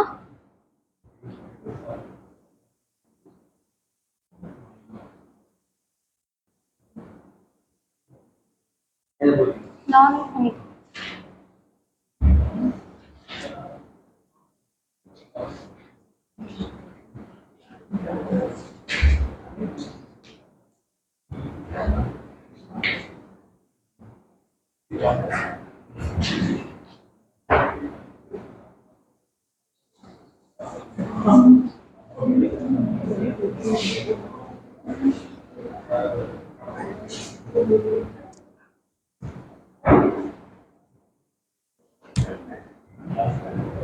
ஸோ நான் இங்கே ஆட் பண்ணிக்கலாம். எனக்கு இண்டஸ்ட்ரி பியும் வேணும் அப்படின்னா ஸோ நான் இப்போ கம்பேர் பண்ணிக்கலாம். இண்டஸ்ட்ரியோட பி வந்து 23.2. அப்போ இப்போ வந்து டாடா மோட்டார்ஸோட பி வந்து 7.89. அப்போ இது சீப்பா இருக்கு அப்படின்னு நான் தெரிஞ்சுக்கிறேன். இண்டஸ்ட்ரியோட கம்பேர் பண்ணா மட்டும் அப்படி புரியுது. இல்ல கொஞ்சம் ஆவரேஜ் மந்த்லி ஆவரேஜ் பார்க்கலாம். அது வந்து கீழேயே இருக்கும். நம்ம பார்த்துக்கலாம். இப்போ பி ரேஷியோ படி என்னைக்கு கம்மியாக இருந்திருக்கு என்ன மாசத்துல இது 5 இயர்ஸோட டேட்டா. ஸோ இதுலேயே நமக்கு பி கம்பேரிசனும் தெரிஞ்சிடும் எப்போ வந்து அந்த ட்ரெண்ட் எப்படி இருந்திருக்கு இங்கே அப்படின்னு. ஸோ ப்ரைஸ் மட்டும் பார்க்காம இனி அந்த பியும் பார்த்தா which is the best time to enter in to a stock அப்படின்னு நமக்கு தெரியும். ஸோ அதே மாதிரி இங்கே வந்து பியூர் கம்பேரிசனோட கம்பேர்ட் டு மற்ற எல்லா வெப்சைட்ஸ் ஓட இந்த வெப்சைட் இஸ் வெரி நைஸ். நீங்கள் ஒரு ஸ்டாக்கை என்டர் பண்ணி புதுசாக ஒரு ஸ்டாக்கை பற்றி நீங்கள் தெரிஞ்சுக்கிறீங்க. அது எப்படி பியூர்ஸோட கம்பேர் பண்ணி நம்ம பார்த்துக்கிறதுக்கு. அண்ட் இதுலேயே நம்மளோட பேலன்ஸ் ஷீட்டில் இருக்கிற P&L பேலன்ஸ் ஷீட்லேருந்து எல்லாமே நம்ம கன்சாலிடேட் பண்ணி நம்ம பார்த்துக்கலாம். நம்மளோட ப்ராஃபிட்ஸ் எப்படி இருக்குது, அவங்களோட கேஷ் ஃப்ளோஸ் எப்படி இருக்குது அண்ட் எல்லா ரேஷியோஸும் இன் டீட்டெயில்டாக இருக்கும் இந்த வெப்சைட்டில். ஸோ ஸ்டாக் பற்றி தெரிஞ்சுக்கணும் அப்படின்னா இந்த website is highly recommendable for everybody. Screener.in இந்த லிங்க்குமே நான் அட்டாச் பண்ணி உங்களுக்கு அனுப்புகிறேன். அண்ட் ஒரு மியூச்சுவல் ஃபண்ட் எப்படி செலக்ட் பண்ணுறது அப்படின்னு பார்க்குறதுக்கு பேசிக் மணி கண்ட்ரோல் ஃப்ரீ சைட்டில் எப்படி பண்ணலான்னு நான் இது பண்ணுறேன்.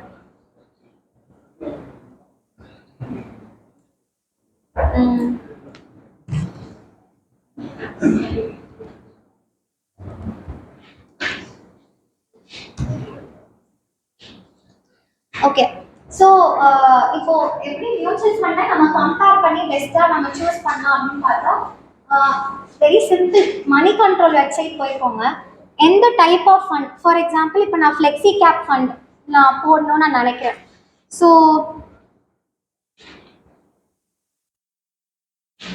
மேஜராக நம்ம என்ன பண்ணுவோம்னா இந்த ரிட்டர்ன்ஸ் மட்டும்தான். அண்ட் எப்பவுமே டைரக்ட் பிளானாக இருக்கணும். டைரக்ட் ரெகுலர்னு இருக்குல்ல, டைரக்ட் பிளானை டிக் பண்ணுங்க, ரெகுலர் பிளான் கிடையாது. பிகாஸ் எக்ஸ்பென்ஸ் ரேஷியோவும் கம்மி, ரிட்டர்ன்ஸும் ஜாஸ்தி டைரக்ட் பிளானில். செகண்ட், இப்போ ஃபர்ஸ்ட் வந்து நம்ம ரிட்டர்ன்ஸ் பார்க்குறோம். அண்ட் ரிட்டர்ன்ஸில் தட் டிபெண்ட்ஸ் ஆன் உங்களோட கோல் பொறுத்தாப்பில். இட்ஸ் லாங் டர்ம்னா இன்னும் லாங்காக இருக்குதை பாருங்க. But it's always better to see the longer returns. So இப்போ நான் லாங்கரில் I can chart and see அட்லீஸ்ட் 5 இயர்ஸில் எது வந்து ஜாஸ்தியாக கொடுத்துருக்கு அப்படின்னு. So I will shortlist 4-5 funds and I write in a paper. Okay, இந்த ஃபண்ட்ஸில் ரிட்டர்ன் வைஸ் ஜாஸ்தியாக இருக்கு. பட் ரிட்டர்ன்ஸோட மட்டும் நிறுத்தக்கூடாது ஒரு ஃபண்டை.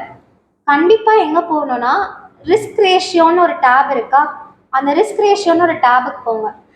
போயிட்டு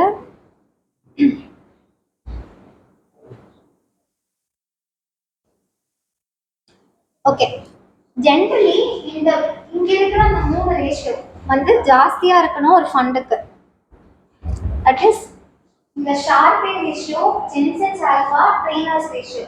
இந்த 3 ரேஷியோவும் ஒரு ஃபண்டுக்கு ஜாஸ்தியாக இருக்கணும். இந்த ரேஷியோவில் என்ன சொல்லுது அப்படின்னா, மார்க்கெட்டே கீழே விழுந்தா கூட என் ஃபண்ட் எவ்வளோ நல்லா பெர்ஃபார்ம் பண்ணுதுன்னு எனக்கு காமிக்கும். ரிட்டர்ன்ஸ் டேப் மட்டும் பார்க்கக்கூடாது. இந்த ரிஸ்க் ரேஷியோ, இந்த ரிஸ்க் டேபுக்கு வாங்க. டேபுக்கு வந்து இந்த 3 ரேஷியோவும் ஜாஸ்தியாக இருக்கும். இந்த வகையில் try to once again short list of funds. டைரக்டாக இருக்கணும், ரிட்டர்ன்ஸ் வைஸ் எது நிறையா கொடுக்குது. பட் ரிட்டர்னுக்கு ஈக்குவலாக ரிஸ்க்கு நம்ம கன்சிடர் பண்ண மாட்டோம். ஆனால் தான் நம்ம 10 நேரம் மியூச்சுவல் ஃபண்டில் போடணும். ரிட்டர்ன் கொடுக்கோம்னா திடீர்னு மார்க்கெட் டவுன்ஃபால் ஆச்சுன்னா பயங்கரமாக டிப் ஆகும். ஸோ அப்போ நம்ம இந்த செக் பண்ணிக்கிறதுக்கு இந்த 3 ரேஷியோ ரொம்ப முக்கியம். இந்த 3 ரேஷியோ ஒரு ஃபண்டில் ஜாஸ்தியாக இருக்கணும். ஸோ இது ஒரு அடிஷனல் பேராமீட்டரா உங்களோட ஃபண்டில் பார்த்துக்கோங்க. கம்பேர்ட்டாக ஒரு நல்ல ட்ரஸ்டட் ஏஎம்சியாக இருக்கணும். நீங்கள் எங்கே போடுறீங்க. This is with regard to mutual funds. Mutual fund select பண்ணுறது வேறு எதாவது டவுட் இருக்கும்?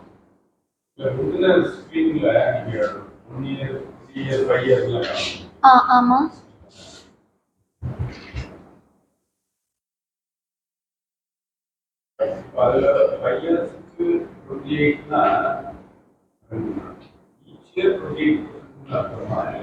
ஆமாம். ஏன்னா இன்னொன்று வந்து இதெல்லாம் ஆனுவலைஸ் டேட்டா, ஆனுவலைஸ் ரிட்டர்ன்ஸ். இன்னொன்று ஆனுவலைஸ் ரிட்டர்ன்னா பார்க்கணும், ஆவரேஜ் ரிட்டர்னா பார்க்கக்கூடாது.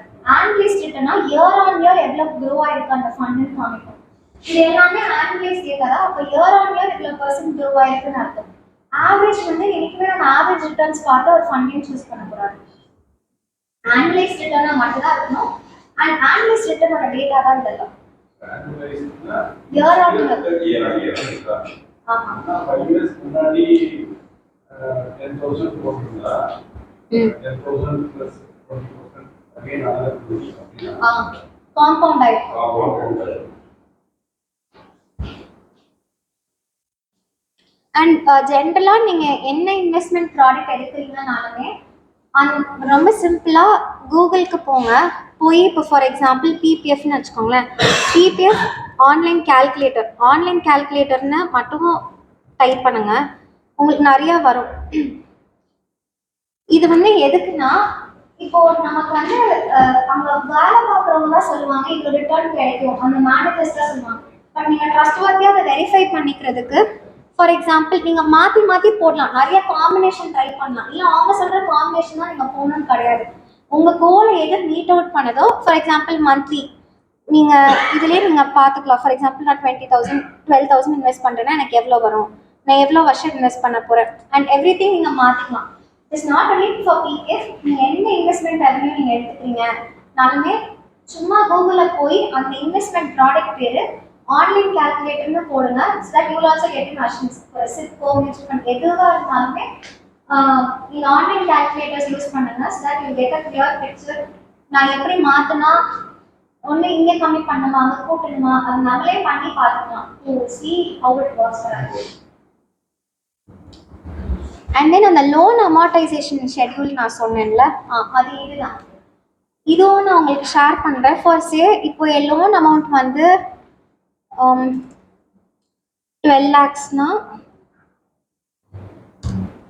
And term of the loan and rate of interest இந்த 3 க்ரீனில் இருக்கிறது மட்டும்தான் நீங்கள் மாற்றணும். அது நமக்கே தெரிஞ்சிருக்கும். அதை வச்சு நமக்கு அழகாக சொல்லும் எவ்வளோ தூரம் இன்ட்ரெஸ்ட் போகுது, எவ்வளோ இஎம்ஐ போகுது, how much money is going towards interest EMI அப்படின்னு. ஸோ இன்ட்ரெஸ்ட் பிரின்சிபலில் நம்ம தெரிஞ்சுக்கலாம் இந்த ஷெட்யூலில். ஸோ இதுவும் நான் உங்களுக்கு ஷேர் பண்ணுறேன். ஸோ நீங்கள் ஒவ்வொரு லோன் இந்த 3 க்ரீனில் இருக்கிறது மட்டும்தான் நீங்கள் ஃபில் பண்ணணும். மற்றது எல்லாமே ஆட்டோமேட்டடாகவே உங்களுக்கு தெரிஞ்சிடும் எவ்வளோ அமௌண்ட் எதுக்கு போகுது இன்ட்ரெஸ்ட்டுக்கு. இது வந்து ஆஸ் இட் இஸ் காமிக்கல, பட் இது 12+1 போட்டா எப்படி வரும்ன்றது நம்ம பார்க்க முடியாதுல்ல. அதில் பார்க்க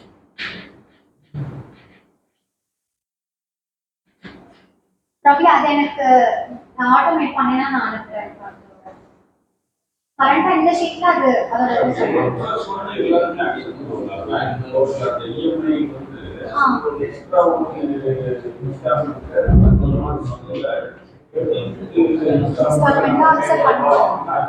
அக்செப்ட் பண்ணுவாங்க.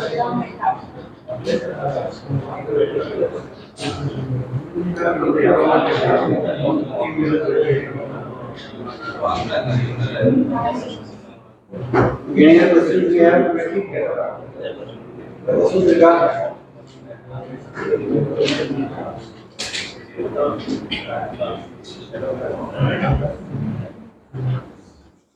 So thank you, Kavya, for a very interesting session.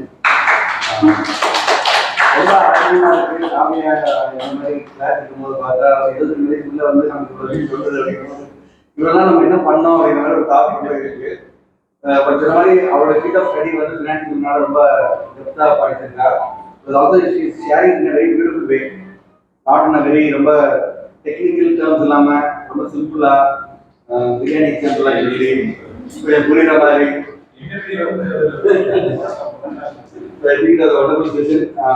மாதிரி ஏதாவது கேள்வி இருந்தால் கேளுங்க. தயவுசெய்து உங்களுடைய மொபைல் நம்பர்ஸ் அந்த இதை கொடுத்து போனீங்கன்னா whatever link she is got to share நான் ஷேர் பண்ணுறேன். So on behalf of arms I have small book for Kavya.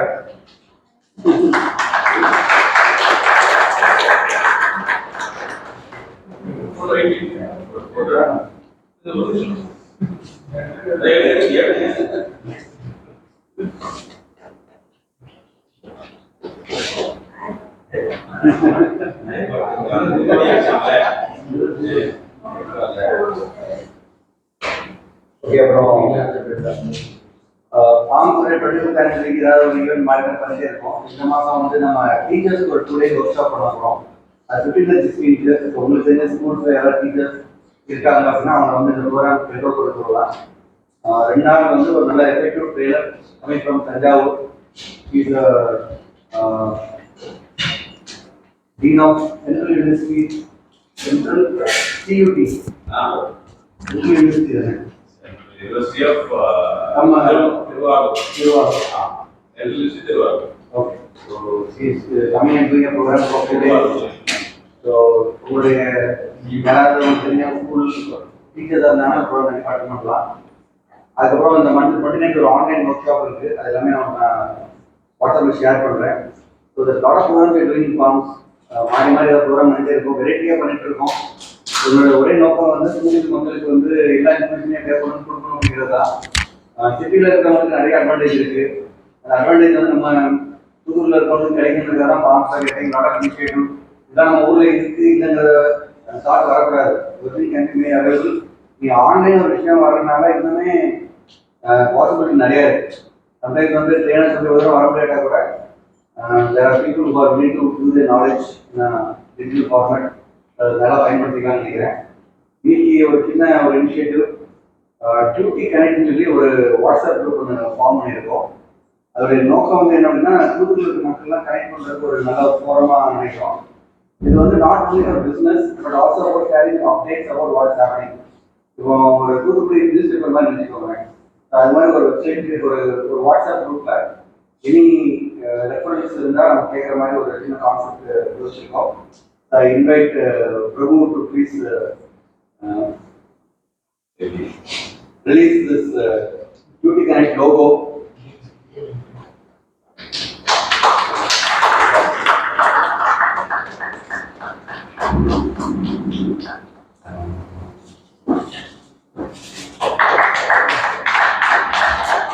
இந்த போர்டு வந்து இருக்கும். யார் யார் அந்த குரூப் ஜாயின் பண்ணிருக்கோம், நீங்கள் QR கோட் ஸ்கேன் பண்ணீங்கன்னா ஜாயின் பண்ணிக்கலாம். So thank you very much.